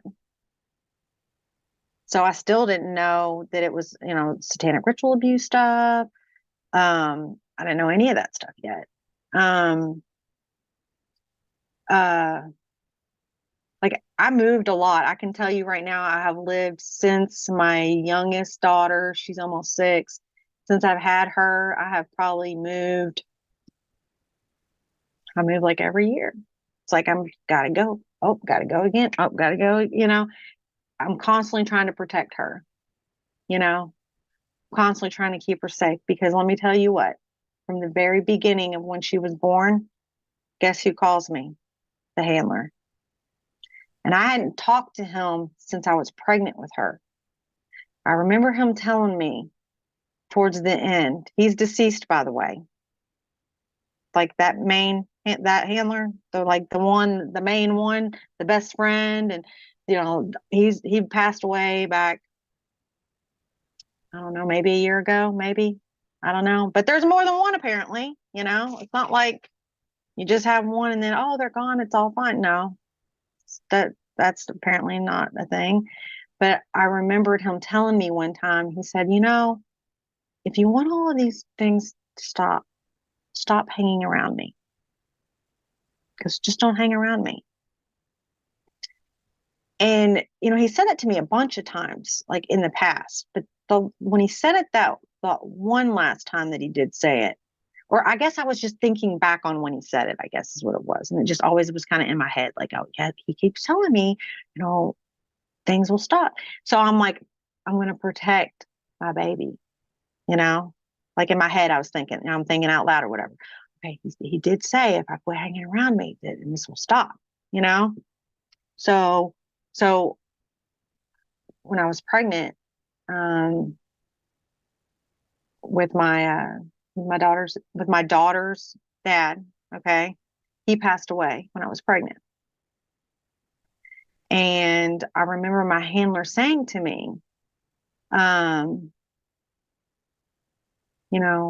asking me like what I thought of him or whatever, like what kind of guy is he? Like I knew he knew everything, but he was a good guy, you know.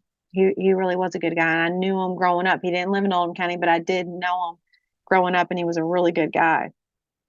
And he passed away. And like, my therapist asked me, she was like, Tammy, do you think that he was purposely, killed because he was a good guy and he wasn't a part of all their stuff and they were probably wanting you to be with a fake boyfriend, you know what I mean? And he wasn't. He was someone I knew a long time ago. And you know, and when she said that to me, I was just like, oh, I can't even go there. I was just like, I can't do that. Like, and then like the more time goes on, I'm like, maybe, you know, maybe, but anyway, like, um, I just want to say like,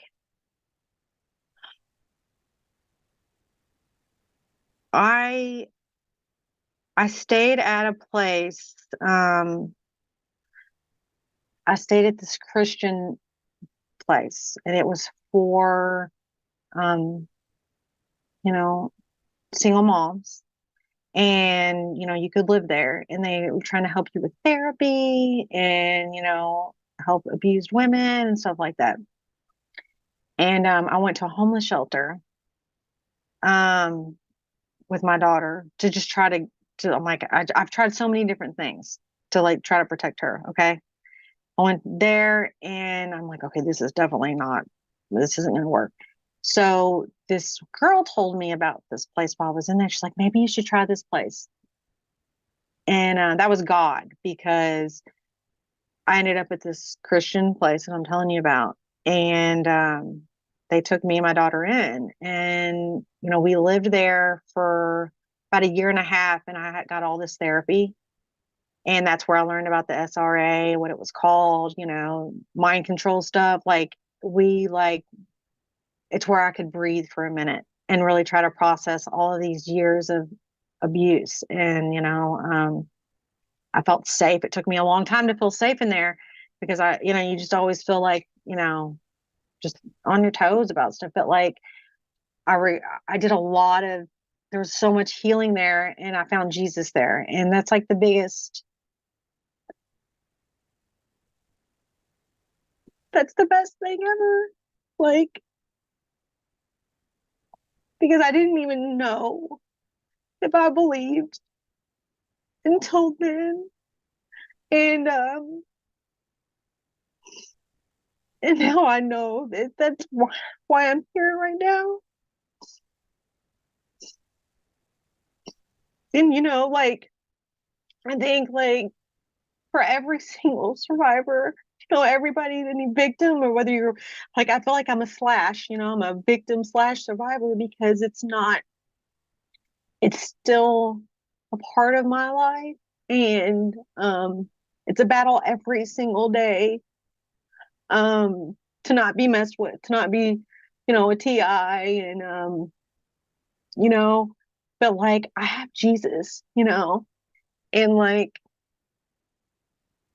I remember back years ago when I was just confused at like what was happening and, just, I mean, I would be laughed at in public like crazy and I didn't know why people were pointing and laughing at me. And there was a lot of video footage going around apparently of, you know, things that I didn't give permission to at all in any kind of way. Do you know what I'm saying? Like abuse. And people were pointing and laughing and you know, I was forced to do things with animals. Like these people are crazy. Okay. And I know that people saw that stuff, you know?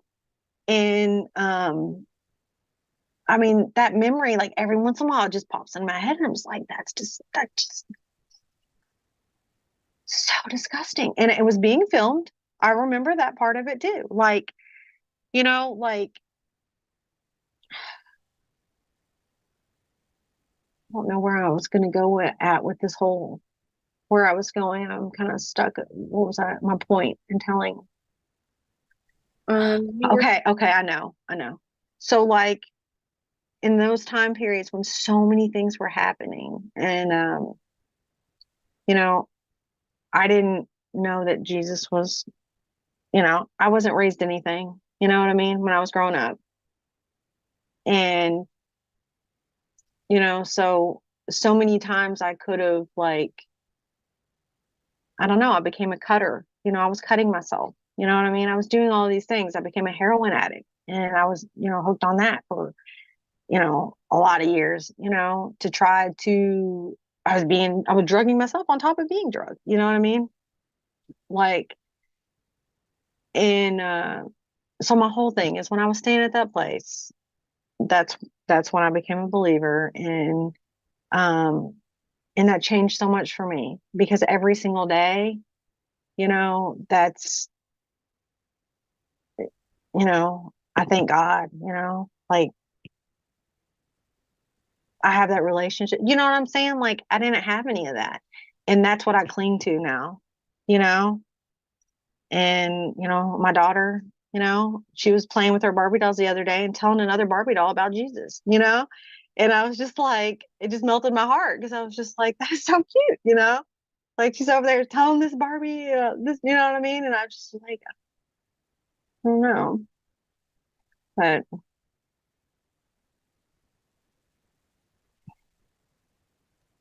there's so much. There's like so many things. Um,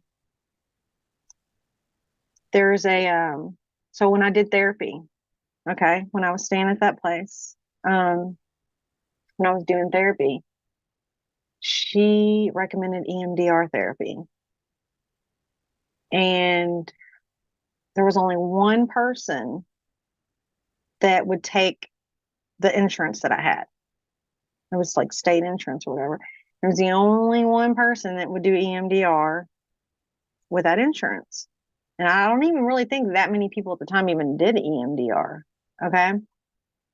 And um, so I went to this guy and uh, I started doing EMDR with him. And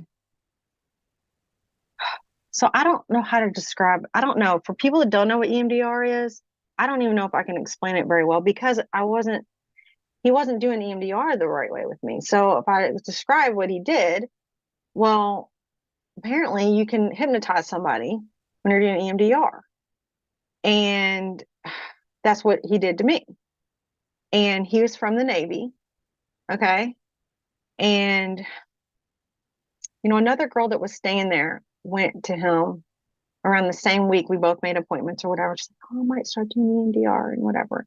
And so, I was like, oh, okay, so we were both talking about it or whatever. And she came back from her first appointment. In the first appointment, you just kind of go over what it is. You're like, okay, so this is how it works. And we're going to put you in a happy place, in the end so that you can like transition into like a happy place. So you come up with like something happy, like, mine was like the waves, the ocean, or, so you would like put that into your head, like towards the end. And, So they can do like these little vibrating things in your hands, and I don't know what they're called. Um, I think it's tap. Is it part of tapping? Maybe I can't remember. And then they can do this. You can follow this light beam thing back and forth, and and then you're supposed to talk about something traumatic, and apparently you're supposed to not feel. It's not supposed to really bother you like the way that it did before you did the EMDR session, and then you're supposed to kind of like feel like, oh, that's not so bad now. Like it's like you can just. That's what I was told, right? Well, the girl that was in that house with me that went, she just went to that first appointment. She's like, I had a really bad feeling about that guy. She's like, something just felt like he was a creep and he was looking at me kind of funny and I don't know. I just feel like something's bad. She's like, I can't go back to him. I'm sorry. She's like, I know you really want to do EMDR. I just like, I just felt really uncomfortable with him. And, I was real good at just like, you have all these red flags and then you're just like, you know, like, I think I was just so excited about trying to get all this therapy. And I think I was just thinking in my head that I'm going to just knock out so much therapy while I'm staying at this place, and that I just didn't, I just ignored red flags with this guy. And he ended up sexually assaulting me and he hypnotized me. Um, and I remember he asked me if I wanted a piece of candy that day, and I ate it, before I even did the session. And I never, ever, that's the only time he ever offered and the only time I ever ate it. Okay. I don't know if something was in there also, like on the candy. I have no idea. But I'm just saying, I did think that it was weird when he offered it to me, at the time. But he did. He sexually assaulted me during that session, and I was in there forever. And the woman from the house, one of the main women, were watching my daughter while I went to my therapy. And there was like this huge lost period of time. And I go back and she's like, why were you gone so long? She wasn't mad at me. She's like, why were you gone that long? Why were you gone that long? You were gone for a really long time. You were gone for hours, Danny. And is everything okay? And I was just like, yeah, like it. And I remember when I was coming to from this EMDR session, I remember just being like, I remember shaking my head like I was like trying to shake myself to like normalcy or whatever. Like I was like, I remember. And I remember him standing there looking at me, like waiting on me to like come back. You know what I mean? And he was just sitting there looking at me like, and he goes, are you okay? Y'all right? All right. And he looked terrified, almost like, oh shoot. Like almost like he didn't know if this was gonna work, Like he had this look of like, and I just remember and I remember telling him like, oh, I feel so tired right now. And I just felt so off, so off. But that was my last MDR session. And he came into my work. I hadn't worked there very long. And guess who comes up there to be registered? The EMDR guy. And he had the nerve to say this out loud to me. He goes, so you have to read off this paper saying it's a Wandering Patient Act is what it's called. And it's kind of silly, really, but you have to read it and be like that you're just agreeing that that you will be nice to the staff, you won't be rude, that you won't wander around the halls. And if you need to use the restroom, you'll let someone know. Okay, so you have to say that to everybody that comes in there, like towards the end or whatever, and they have to sign it. So I just read that to him. And I was frozen when I saw him come around the corner. Like, and in that moment, I knew, oh my gosh, like I'm about to have to do, like I had to suck. Like I went into like just freeze mode. Like just like I was having a panic attack in that whole entire moment, but I was like frozen at the same. Like I was just frozen in that moment, and I'm just like I was acting like I didn't know who he was. Like I was just trying to play dumb, But inside, I was just like, I just want to throw up everything. You can think just horrible. So he's talking to me, and I knew he knew who I was. He knew, but he said to me after that patient wandering act, he said it really loud. He's like, yeah, he said, there's only been one time I wasn't very nice. And he goes, and I said, I will murder you. He said it really loud. And then I said, I don't know what I said to him after that. Well, anyway, he walked off, and I'll get this. While I was supposed to be registering him, I was typing just whatever. Like I got some of his stuff, but I was so messed up from talking to him that I was just pretending. I couldn't function. You know what I'm saying? Like I was just like typing, like I couldn't get it all. I didn't have everything, but I pretended with him that he was done so he could get out of my face.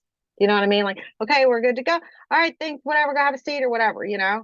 I got up, I told the girl, and I went into the room and just freaked out. I was like, oh my God, like total panic attack in there. And I left and I never went back to that place ever again. And I couldn't work there. I couldn't do it. I couldn't do it. I'm like, now he knows where I work. You know, I just started like, he knows where I work. He's gonna follow me. Like I just totally freaked out. I'm like, he was trying to tell me he was gonna murder me, you know, like he was trying to be slick the way he said it, you know? Like, I don't know. But like you just like can't trust people. Like that was the only EMDR person, you know, that you could even go to. The only one. I mean, hopefully that's changed since then. That was like in 2020, 2021 when that actually happened. And then when I saw him, it was what, November of this past year when I was working there or whatever. Like, I don't know. But I knew that here's another thing. He he told me at one of the EMDR sessions that he was trying to adopt this little girl from another country. And his wife is from another country too. I don't know what country or whatever. But he was all like pumped up about how he told me that she had been sexually assaulted and everything. Tell me about this little girl. And he said that he couldn't wait. You know, he's hoping that it was going to go through and that he was going to get her and, you know, all this stuff. And that he said that he knows that he's not really technically supposed to do EMDR on her because he would be her caregiver and that you can't really do that. But he was excited because he was going to do it anyway. Okay. Told me that in one of the sessions. Okay. So I never knew if he ever got custody of this little girl. I didn't know any of that stuff. There was another girl. Well, anyway, one of the coworkers told me that his wife and two little girls were in the waiting room with him, you know, and that so he apparently adopted two, is all I'm saying. And I just was like, you know, that's horrible. I mean, he's telling me what he was going to do, you know, with these little girls. And so apparently he doesn't have just one, he has two. So he's adopted two little girls from some other country. And that's just terrifying, you know, it's terrifying. But I just want to say that, you know, because stuff gets there, it's always just like a roller coaster with like how things happen in my life. And um, some things, so it got really bad at another place I lived. It got really, really bad. And there's a group of women at this church that help people like me. Okay. And help all like people like us. We can say us, me, whatever. Like I'm saying, like for the kids, like just people, like, all of us. And they help satanic ritual abuse um, survivors and trafficking, you know, people who have been trafficked. And they took me and my daughter in and they hit us, especially around Derby time. They hit us. There are people that step up and try to hide people, you know, and that's what they did with us. And I do know that there's SRA in Oldham County, and it's not just me. It's a thing, and I mean I believe it's everywhere anyway, but it's a big thing in Oldham County for sure. And I think a lot of people have no idea that it's even going on. But but they helped they helped me for a really long time, and I still am in contact with them, and they help people all the time. Um, And I just want people to have hope. There's people out there. There's like, this wasn't talked about back like when in 2001. People did not know any of this. Not over here, not where I'm from, they didn't, you know. And they would look at me like I'm crazy, just like I looked at my ex-husband, and you know, they want people to look crazy. These perpetrators want people to look crazy, because they want people not to believe you. That's the whole thing, you know? And I don't know. And it's So, crazy. That's why it sounds crazy because these people are absolutely insane. Like they're psychos. And the stuff that yeah, they they do are. it is unbelievable. It is crazy. Like that is exactly what it is. And it's sad that people use the context wrong instead of realizing that what you went through was crazy. They accuse you of being crazy for saying it, when in fact the situation that you were in is what is crazy. Yeah. Like I mean, they track my car. Like this has been my life, my car is tracked. You can hear when I get in it, it makes it like it when I stop, when I open, like things like I it's weird how like I'm used to it. It's like part of, you know, um the people we've done the little tracker things where you can find them, and the one I have right now, it's like to the point where I laugh about certain things. I'm like, oh my gosh, here we go. You know, like this is what these people do. And it's so weird to think more than half of my life, this is, this is what it is. This is, you know, and I remember when me and I'll say my ex-boyfriend, my daughter's um, dad, the one that passed away. I remember when I was pregnant with her, and I remember he knew he saw me being messed with. Like they would mess with him too. Like so he called it organized chaos because we didn't know what to call it, but that he put that name on it, and he said this is organized chaos. Um, they would mess with him, just like stupid stuff that they would do to him. Like breaking into the house when he was trying to sleep, when he would work third shift, like he tried to sleep during the day, like just dumb stuff they would do to him. And I told him, I said, I'm terrified to have her because I was told years ago I couldn't have any more kids. And so I just thought I couldn't have any more kids. And so, I ended up getting pregnant, or whatever, but I was like, I didn't know what to do because I was like, I don't want to bring her in this world. you know like I was like, she's gonna, like I didn't want her to be in this, right? And we actually thought about like adoption and everything, is he was like, he agreed with me. It was just like, oh, but I was like, but no, because we don't know who's going to be. I'm going to protect her more than anyone else because other people don't know what to look for. They don't know. And I was like, no. And even the people like, at my church and stuff are like, no, she's actually better with you, because I would get terrified. I'm like, can I, and I'm like, you know what? That's true, because I watch her like a hawk. Like, you know what I mean? It's just like when I'm at the playground, it is like, like I'm like constantly just like my eye does not get off of her. Not like no matter what I'm doing, it's, I don't know. But like no one else is gonna, like, people just don't realize you can't be that relaxed and have a kid. You should never do a sleepover ever. And I don't care how much you think you know somebody. No, you don't. No, you don't. There is no reason for you to do a sleepover. Y'all want to do hair and nails and stuff? Well, you know what? It can be done in the daytime and the parent can be there to watch. You know what I mean? Like, you don't have to do, why do you need to do a sleepover? Why? There's no why, you know? It's not necessary to do a sleepover. And that's like, people think they got to have these slumber parties. No, you don't. I would never, my little girl will never go to a sleepover ever.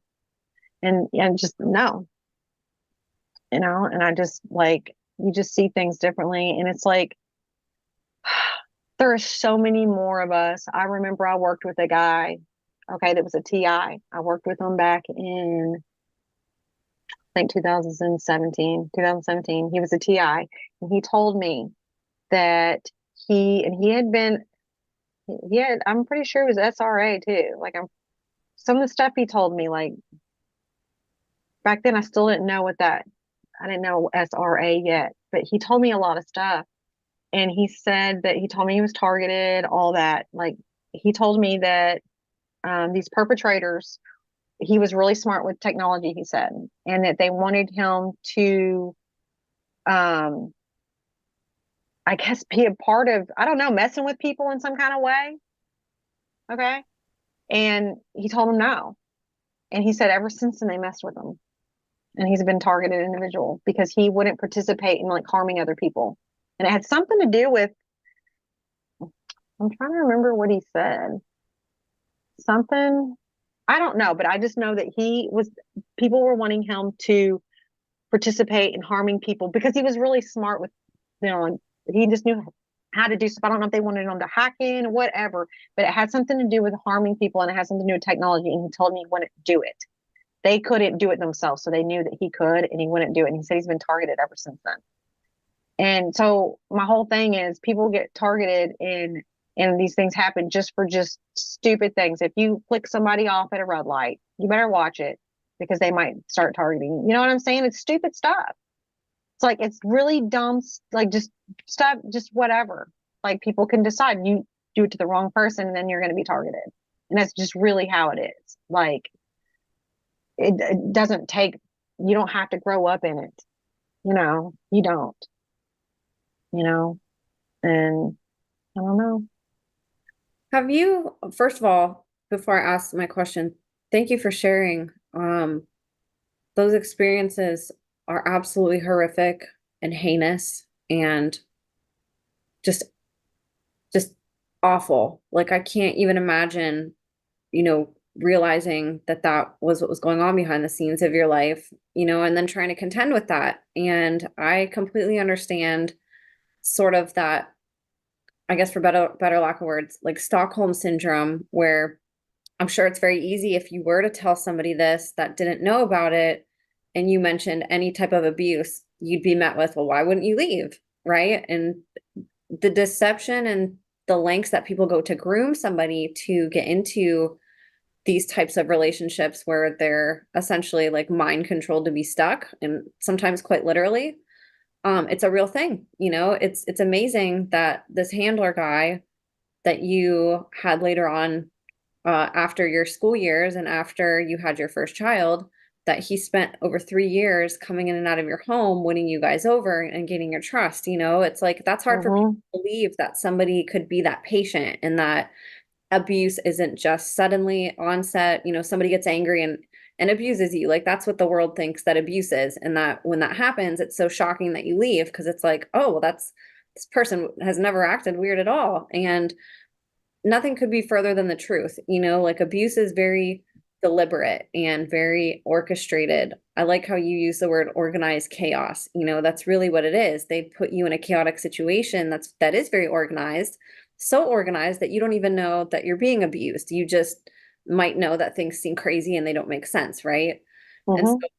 your story is incredible, the amount of pieces of this puzzle that it touches, and the fact that you were somehow able to put all of this together blows my mind. Like I almost feel speechless, like having listened to this and these pieces of your memories, and just seeing what you went through and really had no say in it at all. Like you didn't even know that a lot of this was happening until you sort of woke up and were able to recollect, and one of the things I wanted to ask, because it is really like an orchestration, were you ever able to find any types of ties to that person that you dated, that you knew middle and high school, that you dated at 19 for that month, that came out of the woods and had that, like, bonfire party, and the handler that came as a neighbor and was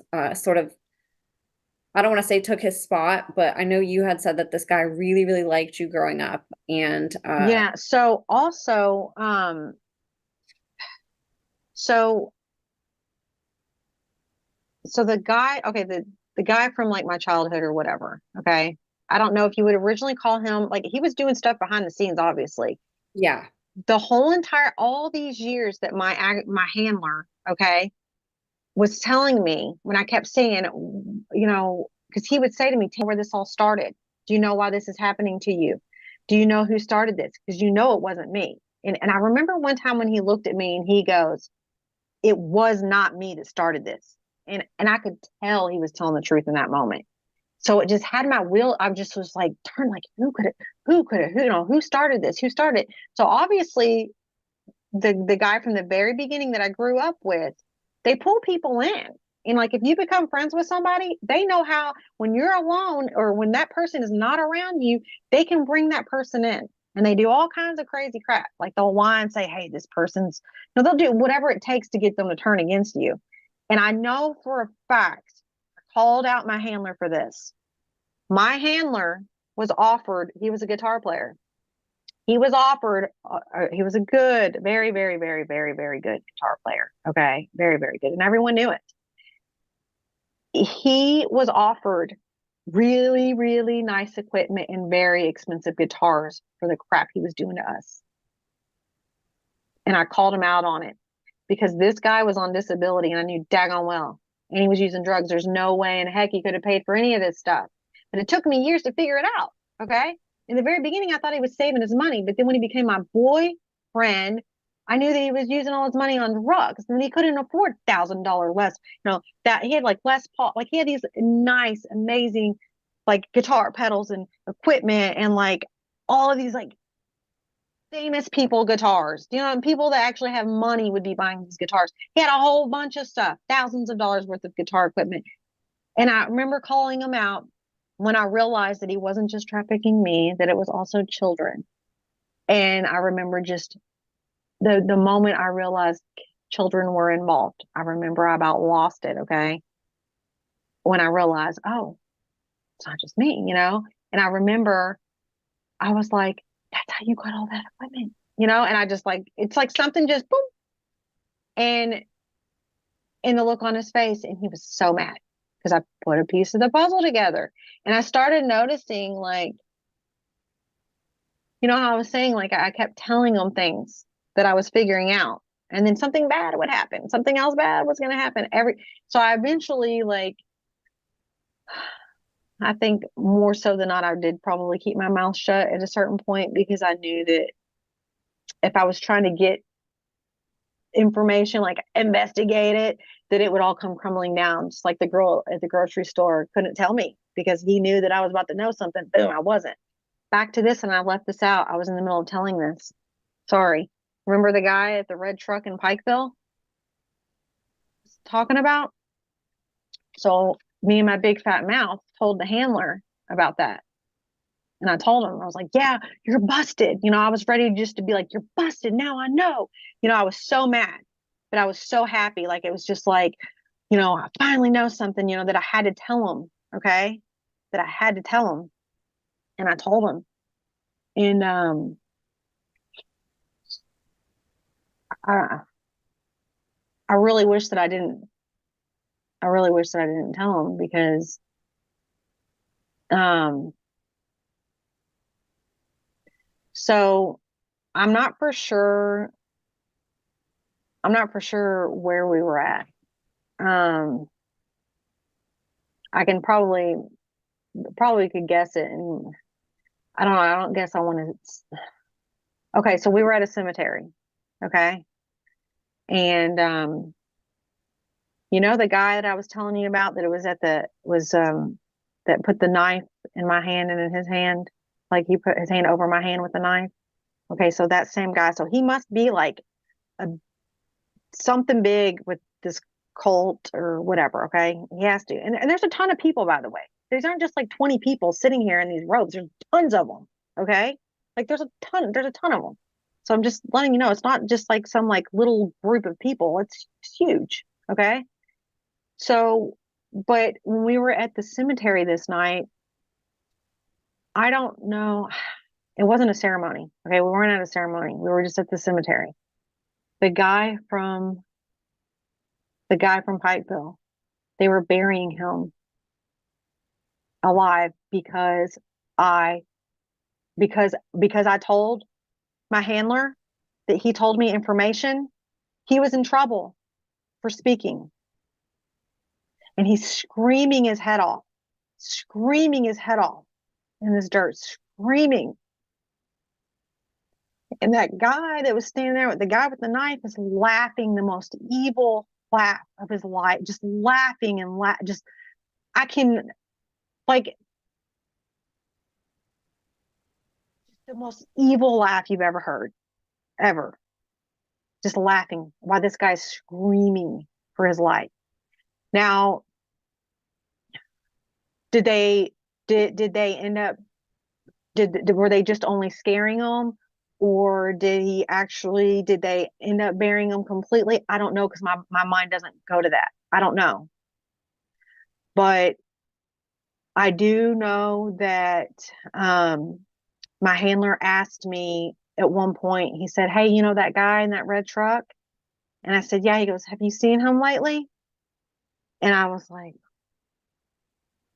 and he was trying to, I guess, see if I remembered what happened at the cemetery or whatever, right? I guess he was wanting to know if maybe it wasn't at a cemetery. Maybe it was just in a field somewhere, okay? But for some reason I feel like it was. Anyway, doesn't change the fact of what happened, but I remember when he asked me if I had seen him, and I just remember being like, and I remember, and in that moment, I didn't remember that yet.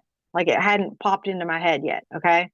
And I just remember, like, no, why? And he was just like, smirked. And he's like, just checking. And then, when the memory resurfaced, I was just like, wow, like, if I tell anything I know, then somebody, you know what I'm saying? Like, somebody can get hurt. You know what I'm saying? So whatever they told that girl at Kroger, it was enough to scare her to just no. So I think that, like, that's part of what they do too, is, you know, um, so back to, I had to tell that part because that was like that. So, so, uh, back to the guy in the very beginning. Okay. Teenage guy. Okay. That was coming out from the woods. I do know that he told me that the guy he was with, that was his grandpa's farm. So whoever that guy is, I remember, and I know that there's some other land in LaGrange, which is in Oldham County, where some stuff had happened up in somebody's property up there. So there's too many Oldham County incidents. There's too much. And even when I worked at my my stepdad, he's passed away now, but he had a pool store, like a swimming pool, hot tub. He owned a pool company or whatever, and he hired me on to work there for a while, and we had like this big opening for something at the store, right? And I don't know, I guess it was just like maybe like a summer sale or something. Apparently, like a whole bunch of people were coming in. It's something to do every year. And there's these lockers in the back. And like customers don't go back there, It's like for people that work there, you put your stuff in your lockers or whatever. Well, that morning before we even opened or anything, got into my locker and was eating my peanut butter. I had some peanut butter crackers in there, you know.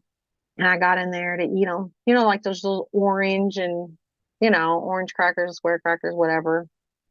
I was just eating those, whatever, before we even opened. And then, we opened or whatever. And then I was supposed to go out there with everybody. And I don't know, they had like coffee set up and just everyone's mingling and whatever. And they had all these donuts and stuff for these people. Well, this couple came up to me and they were just like, "Oh, hey, how's it going?" and just ha ha ha, and just like cutting up, acting like just the nicest people, just like, haha, I'm laughing with them and da da da da. We're just talking about stuff. And then he was just like, yeah, we came all the way from Oldham County to come to this pool store. And I was like, oh, really? And then so immediately I was just like, oh, shoot, because that was in Indiana. And to drive all the way to that part of Indiana from Oldham County when there's a million other pool stores you could have went to along the way was like a red flag. You know what I'm saying? You need to go get some chemicals. Most people are going to go somewhere that's like, you're not going to skip to 20 different pool stores and drive that far. You know what I'm saying? It's not like it was some discount pool store. It wasn't, it was an expensive place to go buy your pool stuff. It wasn't like some place to get bar. It wasn't. Okay. And this guy told me he had an above ground pool too. And most people that have above ground pools usually service their own pools anyway. And which, I mean, I guess he could have been just whatever. I'm just saying, like, so when he said that, I just started feeling uneasy in that moment. But I just kind of like brushed it off or whatever. And so I'm like walking around doing whatever I'm doing in the store. And then we meet up, like we like ran into each other again. And I said, hey, just want to let you know there's a bunch of donuts over here if you guys want any donuts and coffee. And he looked at me with that look that I was telling you about that I can't describe. It's just a really mean look. And he says, I'd rather have some peanut butter crackers. And then he just stared at me. And then I just totally freaked out inside and froze. And then I walked off. And that was the end of the conversation. And I was like, what the heck just happened? Like, I was just like stuck. So I was like, how did he see me eat those peanut butter crackers? You know what I mean? I was like, how did he see me eat those? This is like, like, what the heck? We didn't talk, it was just like, I don't know. But that same guy and his wife were sitting next to me in church. Okay. Came to my church, let's see, about 2 years ago, sat right next to me, and the wife was taking pictures of me. That's all she did. Sat there and was taking pictures of me, moving her phone to get pictures of me in church. And I got up and walked out. I walked to the back. Like, this was a big church. It's like, I'll call it a mega church, but it's a big church that, I don't usually go to that campus, but I did that day. And those were the two people. Those two people were those people at the pool store. So people don't bring phones in my church. I'm just saying, we don't take pictures of people in church. I don't know. I'm just saying we don't. I don't know if that's a thing. Other places, it's like one place where people aren't whipping out their phones is in church. People don't take pictures. You don't take pictures of anything in church. I've never, still to this day, that's the only time I've seen somebody taking pictures in church. And she was sitting there trying to move her phone around to get me in these pictures. And I let it last for so long. And I finally was just like, F this. I'm getting up. Like, I was mad because I recognized, I'm like, I know who these people are. Got up, boom. And it was also the same day that we arranged the situation for my daughter and us to get split up and hide because it was almost Derby. It was like a real, like, crazy, like, yeah, it was crazy. But anyway, those were the people. And there was some other situation where I can't think of it off the top of my head, but anyway, it was the same people. And I felt like there was some other situation, some run-in with those people. I don't know. But anyway. Something while you're thinking of that, the Kentucky Derby, which you've referenced, is that the time of the year when this has historically been the worst, where you have to be on high alert? Is that sort of like the time of the year where you see this activity pick up and where you've had the most experiences from your own recollection? Yeah, that and the farm, is it called the farm machinery or the tractor machinery show? I forget how you pronounce it. That's worse than the Derby.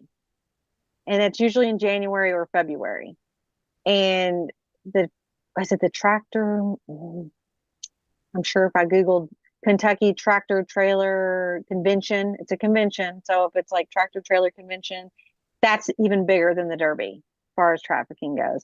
And I actually, I knew stuff was just like I start really getting messed with around those time of years, like really bad. And something I haven't mentioned, and I guess it's just something I hate mentioning because my ex-husband was trying to tell me, but when they talk about people breaking in your house, drugging your food, even putting some type of vape in the air that makes you sleepy, that is real. And, you know, I thought about like I didn't even want to say it, but you know what? That's the truth. And they do this crap. They'll do whatever it takes. And I think more so because I'm sober, and I've got years of sobriety, you know, I think a lot of the things that were being done, let's see. Um, Does that look yeah, familiar? that's it.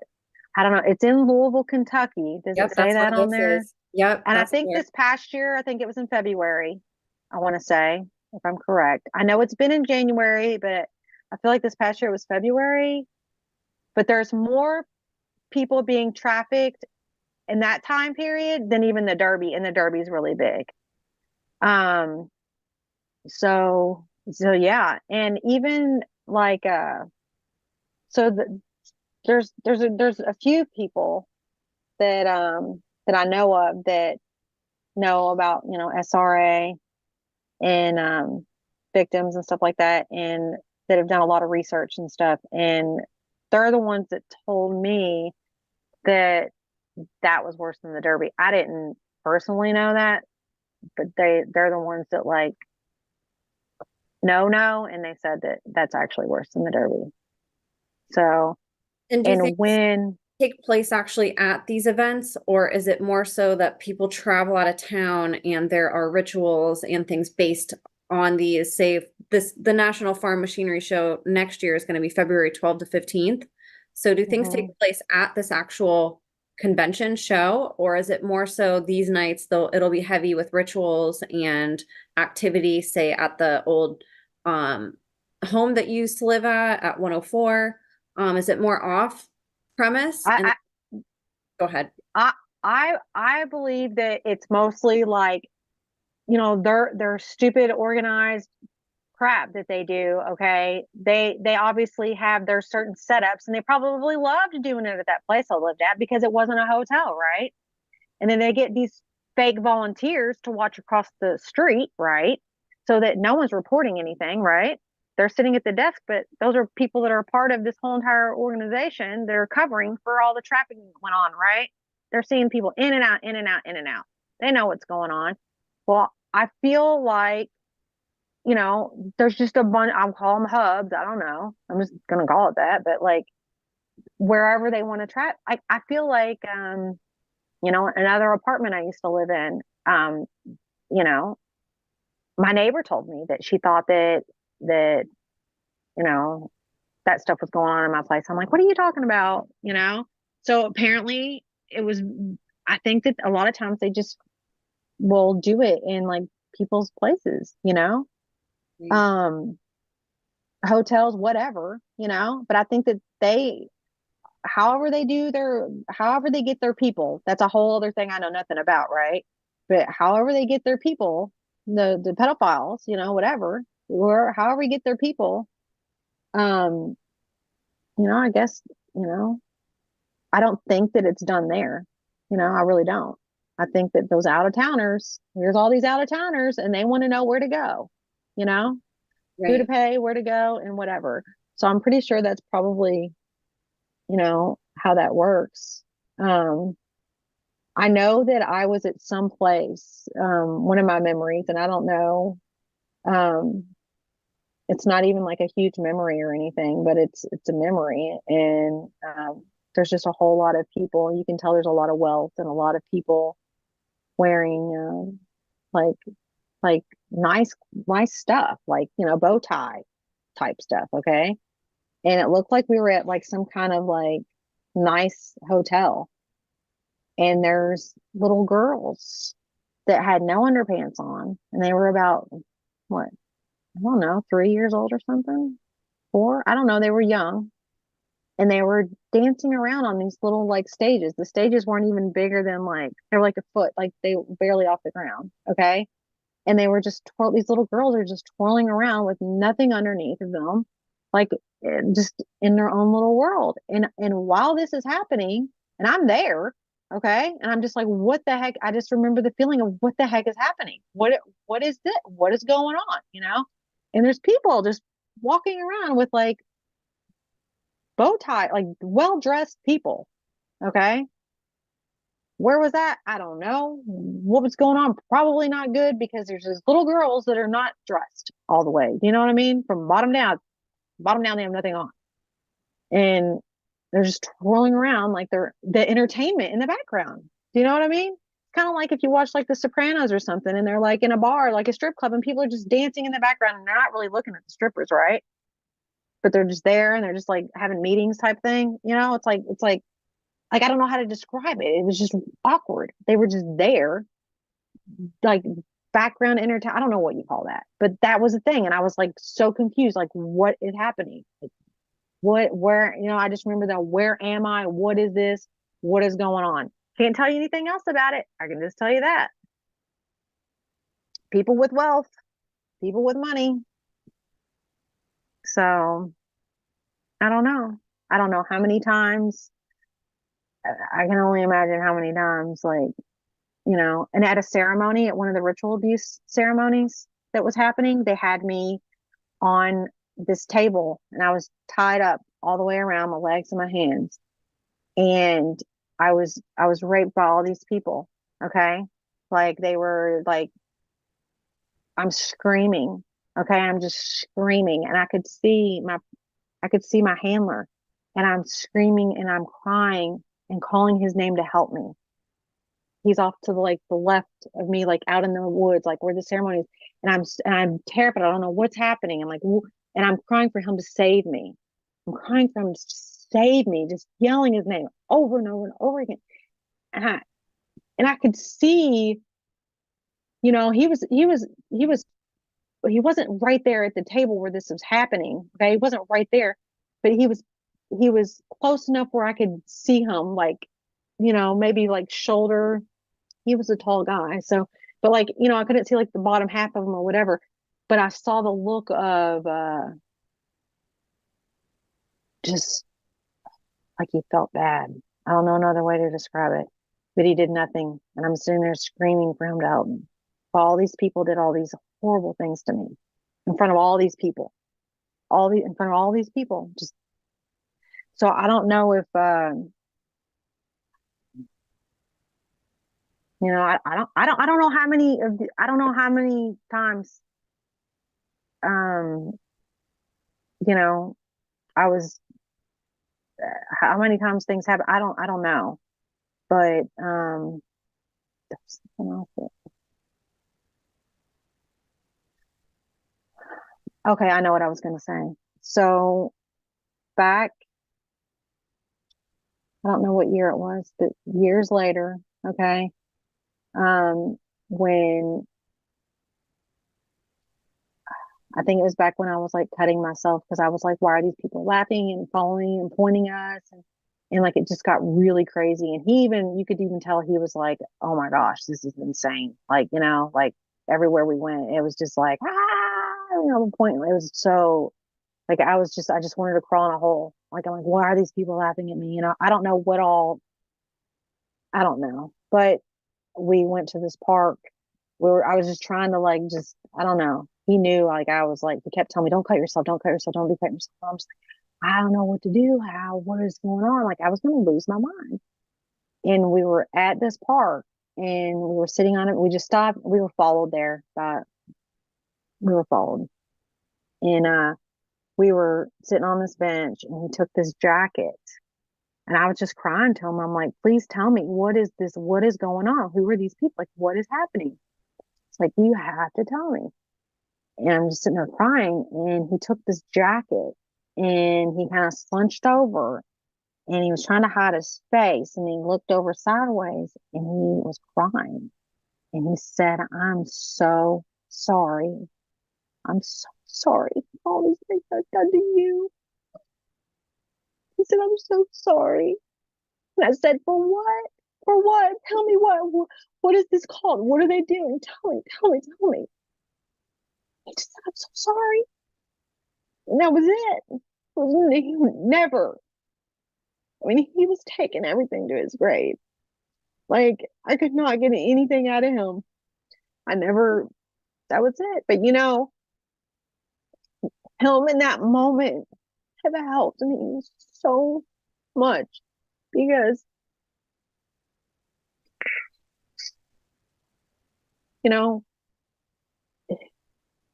I truly believe it. And I guess it's taking me a minute to realize this, but you know how they say you make a deal with the devil, right? And like, I don't think that he had any clue that he would have to harm me and others on the level that it turned to out of fear. Like he knew he had to do all these things. He knew it. He watched that guy be buried alive, right? Whether he ended up being fully buried, I don't know, but you know what I'm saying? Like he saw these horrible things happening. And he knew if he slipped up, he knew what could happen to him. So I believe with everything that, you know, I do feel that he's sorry because of that one little moment on that bench.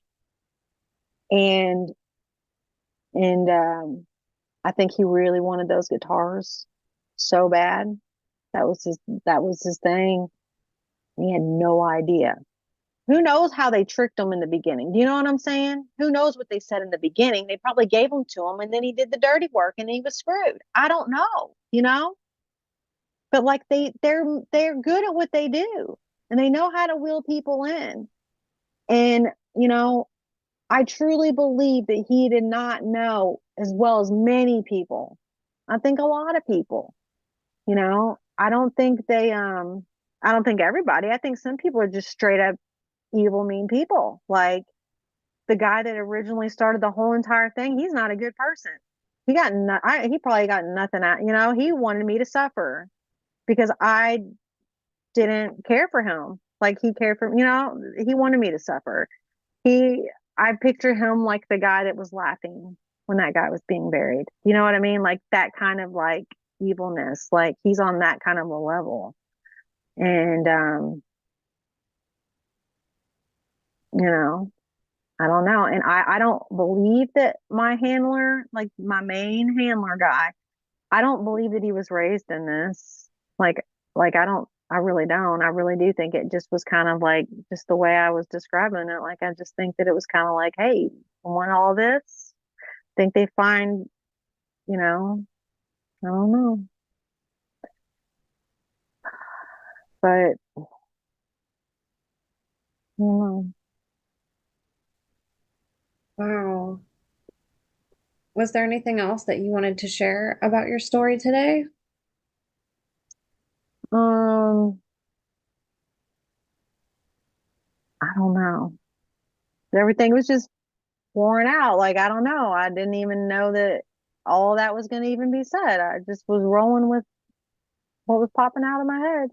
Like, um, I know that I do want to share a Bible verse, if that's okay. Please. Um, that it means a lot to me, and it's very helpful on a daily. Like, it's my screenshot. Like I screenshot it. I took a picture of it, and it's like on my phone. So I don't have a picture of anybody on my phone, but I do have this because sometimes I just need to read it. So if it's okay, Please do. Yeah. I'd like to read it.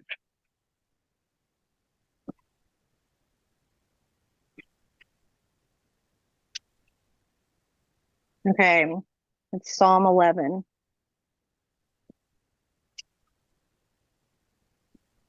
In the Lord I take refuge. How then can you say to me, flee like a bird to your mountain? For look, the wicked bend their bows. They set their arrows against the strings to shoot from the shadows at the upright in heart. When the foundations are being destroyed, what can the righteous do? The Lord is the holy temple. The Lord is on the heavenly throne. He observes everyone on earth. His eyes examine them. The Lord examines the righteous, but the wicked, those who love violence, he hates with a passion. On the wicked he will rain fiery coals and burning sulfur. A scorching wind will be their lot. For the Lord is righteous. He loves justice. The upright will see his face.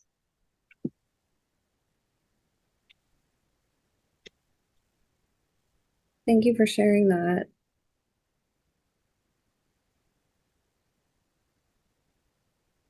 And so I want to ask you too, why speak out? And what do you hope that this does? There's so, really like there's so many people out there suffering, and there's so many people just like me, my kids, my ex-husband, and that you know that are they're still dealing with this. And if this is how it is, then I'm not gonna shut up. you know if this is that's fine, I'm gonna open my mouth. you know I'm tired of being quiet, tired of being silenced. And you know people need to know what's going on, and people need to be able to protect their kids, and they need to know no slumber parties. And I'm serious. Like, no, you cannot you have to watch your kids at all times. And I know that sounds real like, oh, helicopter or whatever you want to call it, but like, I want people to know what's really happening, and that it can happen to anyone. And it doesn't take much. You can do nothing at all and it happened to you. It doesn't, but like, my little girl, you know, you know, I need to speak for her, you know, you know, and all those other little girls and boys, you know, and people need to know, more people need to know. And I'm not going to just like, as hard as it is for me to talk about it, or like, I just want to like, I mean, it's hard. I know it's hard for every single person that has come on here and tried to talk. Um, I know there's a whole lot of other people that probably want to do it and are terrified to do it, but we need more people. We just always need more people. And um, I don't know, I'm just for all the kids, for all these little kids, you know, for everyone, all the survivors, all the victims, whatever. I can't not say anything, you know. I wanted an opportunity so many years ago, and there was no way to do it. I knew there was no way to do it. And no. And now you get to contribute your puzzle piece and help others the same way that you've been able to maybe listen to other people's stories like Kathy O'Brien and, get a puzzle piece of your own and sort of wrap your mind around what it is that you went through, figuring out the terminology for it and how to connect dots. I'm absolutely amazed at what you've been able to do. I mean, really by yourself, because from what I understand, this really is today your first time really ever sharing all of this. Like even people close to you don't know about all of this and might not be ready to hear it yet, right? Mm-hmm. Yeah. Yeah. Like my therapist knows, well, she doesn't know that I figured out the very beginning part. She doesn't know that yet.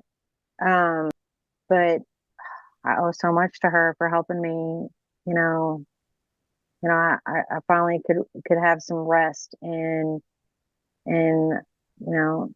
have the therapy to stop and to like, you know, I don't know, but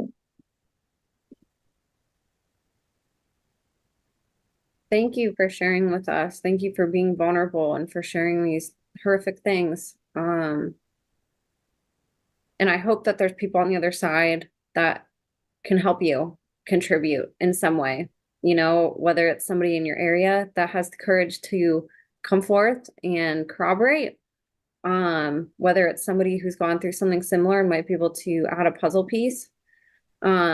Renee's not on social media, so I want to offer everybody listening, if you guys do want to get in touch with her, please email me, imagineabetterworld2020@gmail.com, and express sort of what you're looking for or how Renee can help you. And then I will forward your message to her, and then she can connect with you if it's something that she vets as being appropriate for what she's for her mission. So feel free to reach out if you guys want to reach out to her. But also, if you guys have any information, write it in the comments, or if you guys want to share some information privately with Renee, you guys can email me with that too, and I'll make sure that she gets that. These stories, when you do realize the amount of people involved, it's amazing that there's not more that are able to leave and have the opportunity that you do, Renee, of speaking about it to people outside of the network, and I always hope that these testimonies encourage more people. I mean, who wants to live like that their whole life? Of course, like you said, there's benefits, maybe there's positions that they get as far as a job. Maybe it's something like what you experienced where your handler got thousands of dollars worth of equipment to help benefit his hobby and his passion. I mean, there's a lot of reasons why people stay in this, but a life devoid of love and safety and not having to look over your back and having people that you can trust around you, like that's foreign to the people in this network. And to me, it's like the cons are way higher than the benefits of doing this. Like we know money doesn't buy happiness, and that's really a big fuel of all of this in some capacity. Power and positions and money and whatever else, things that people receive. So I'm praying and ask all of you to pray that people in Kentucky hear this and that more rise up and can speak on behalf of this. And so we can start, investigating this a little bit more. Like these events are huge, the Kentucky Derby and some of these other events, and even that area, Louisville. And, there's a lot of people in that area. Like this is really frightening, not that we don't know that this doesn't, like, we know this happens everywhere. It's not that part's shocking, but the fact that, you and I've only had one other girl on my podcast talk about Kentucky, and it's like, there's definitely a lot that goes on there. There should be more people that feel safe to come out and talk about it, So Renee, you're providing that by stepping up and being one of the first to talk about it, and I really hope that people in your area hear this and can step up with you, and start shining a light on this, because I really want you to be safe and everybody there, and I know that you're still dealing with this to this day. Like you're not free just because you're here talking about it, and I just wanted to ask you, is if people were to be able to email me or contact you, is there anything that you want to ask of people, of things specifically that might be helpful for you?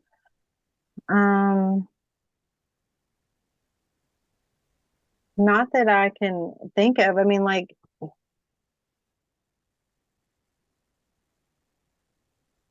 not anything that I can think of. Probably will happen when I'm not talking to you. I'll probably think of something, but I can't think of anything like right in this moment. No. No worries. Well, I sort of mentioned, if anybody has any tips, if anybody wants to step up even anonymously, please contribute if you can. If you guys have research that you've done, I mean, all of these things are puzzle pieces. We can all come together and sort of, start to piece this together. And Renee, is there anything else that you wanted to share today? No, I don't think so. Thank you for coming on. Thank you for sharing. Thank you for allowing this platform to be the first place that you disclose. Like, I'm super honored to hear your story, and it's not easy to listen to. But you're shining a light on the darkness. This pocket of your life isn't dark anymore. You just shined a bright light on it, and it's it's coming to an end. This stuff is getting exposed one day at a time, and even though it's not as fast as we want, when we speak about stuff, when we bring it to the forefront, it's no longer hidden. It's no longer out of sight, out of mind. Like, we know it's happening now, and Hmm. I just thank you deeply for your courage. I know that this is really hard to talk about. You didn't have to do it. It doesn't benefit you in any way, although it could if people can help, and maybe contribute. But thank you for your efforts at making the world a better place, for helping others, and for caring so much about people knowing this information. Yeah, thank you, Emma. Thank you so much. You're welcome. It's my honor. So, you guys, like I said, feel free to email me. I'll have my email in the show notes if you want to get in touch with Renee or share some information. I really welcome that. I ask all you researchers out there to start digging if there's anything that you guys can come up with. We got to come together for this and make it a group effort. The government and FBI are never going to solve these cases for us. So, we got to do their dirty work for them, unfortunately, and put our heads together and our research together and our resources and help. So I would love if you guys had any insights on this or could show any information that you've been able to research about that area or that state or these events. And feel free to pass that on or write it in the comments below. We can go through the comments too and check that out. I'll have all my information down there too, like I said, my email and all my different platforms that I'm at on social media. So please feel free to connect and just thank you guys for caring and being here. Like we do this because we know that you're providing the safety net for us too. You guys really step up and care about all these guests in these situations, and you're helping more survivors come forth by knowing that they have a safe space that they can come share. So thank all of you listening and caring. It means the world to me. So connect with me on all platforms, reach out if you have any information for Renee, and God bless you guys. Thank you so much, and we will see you next time.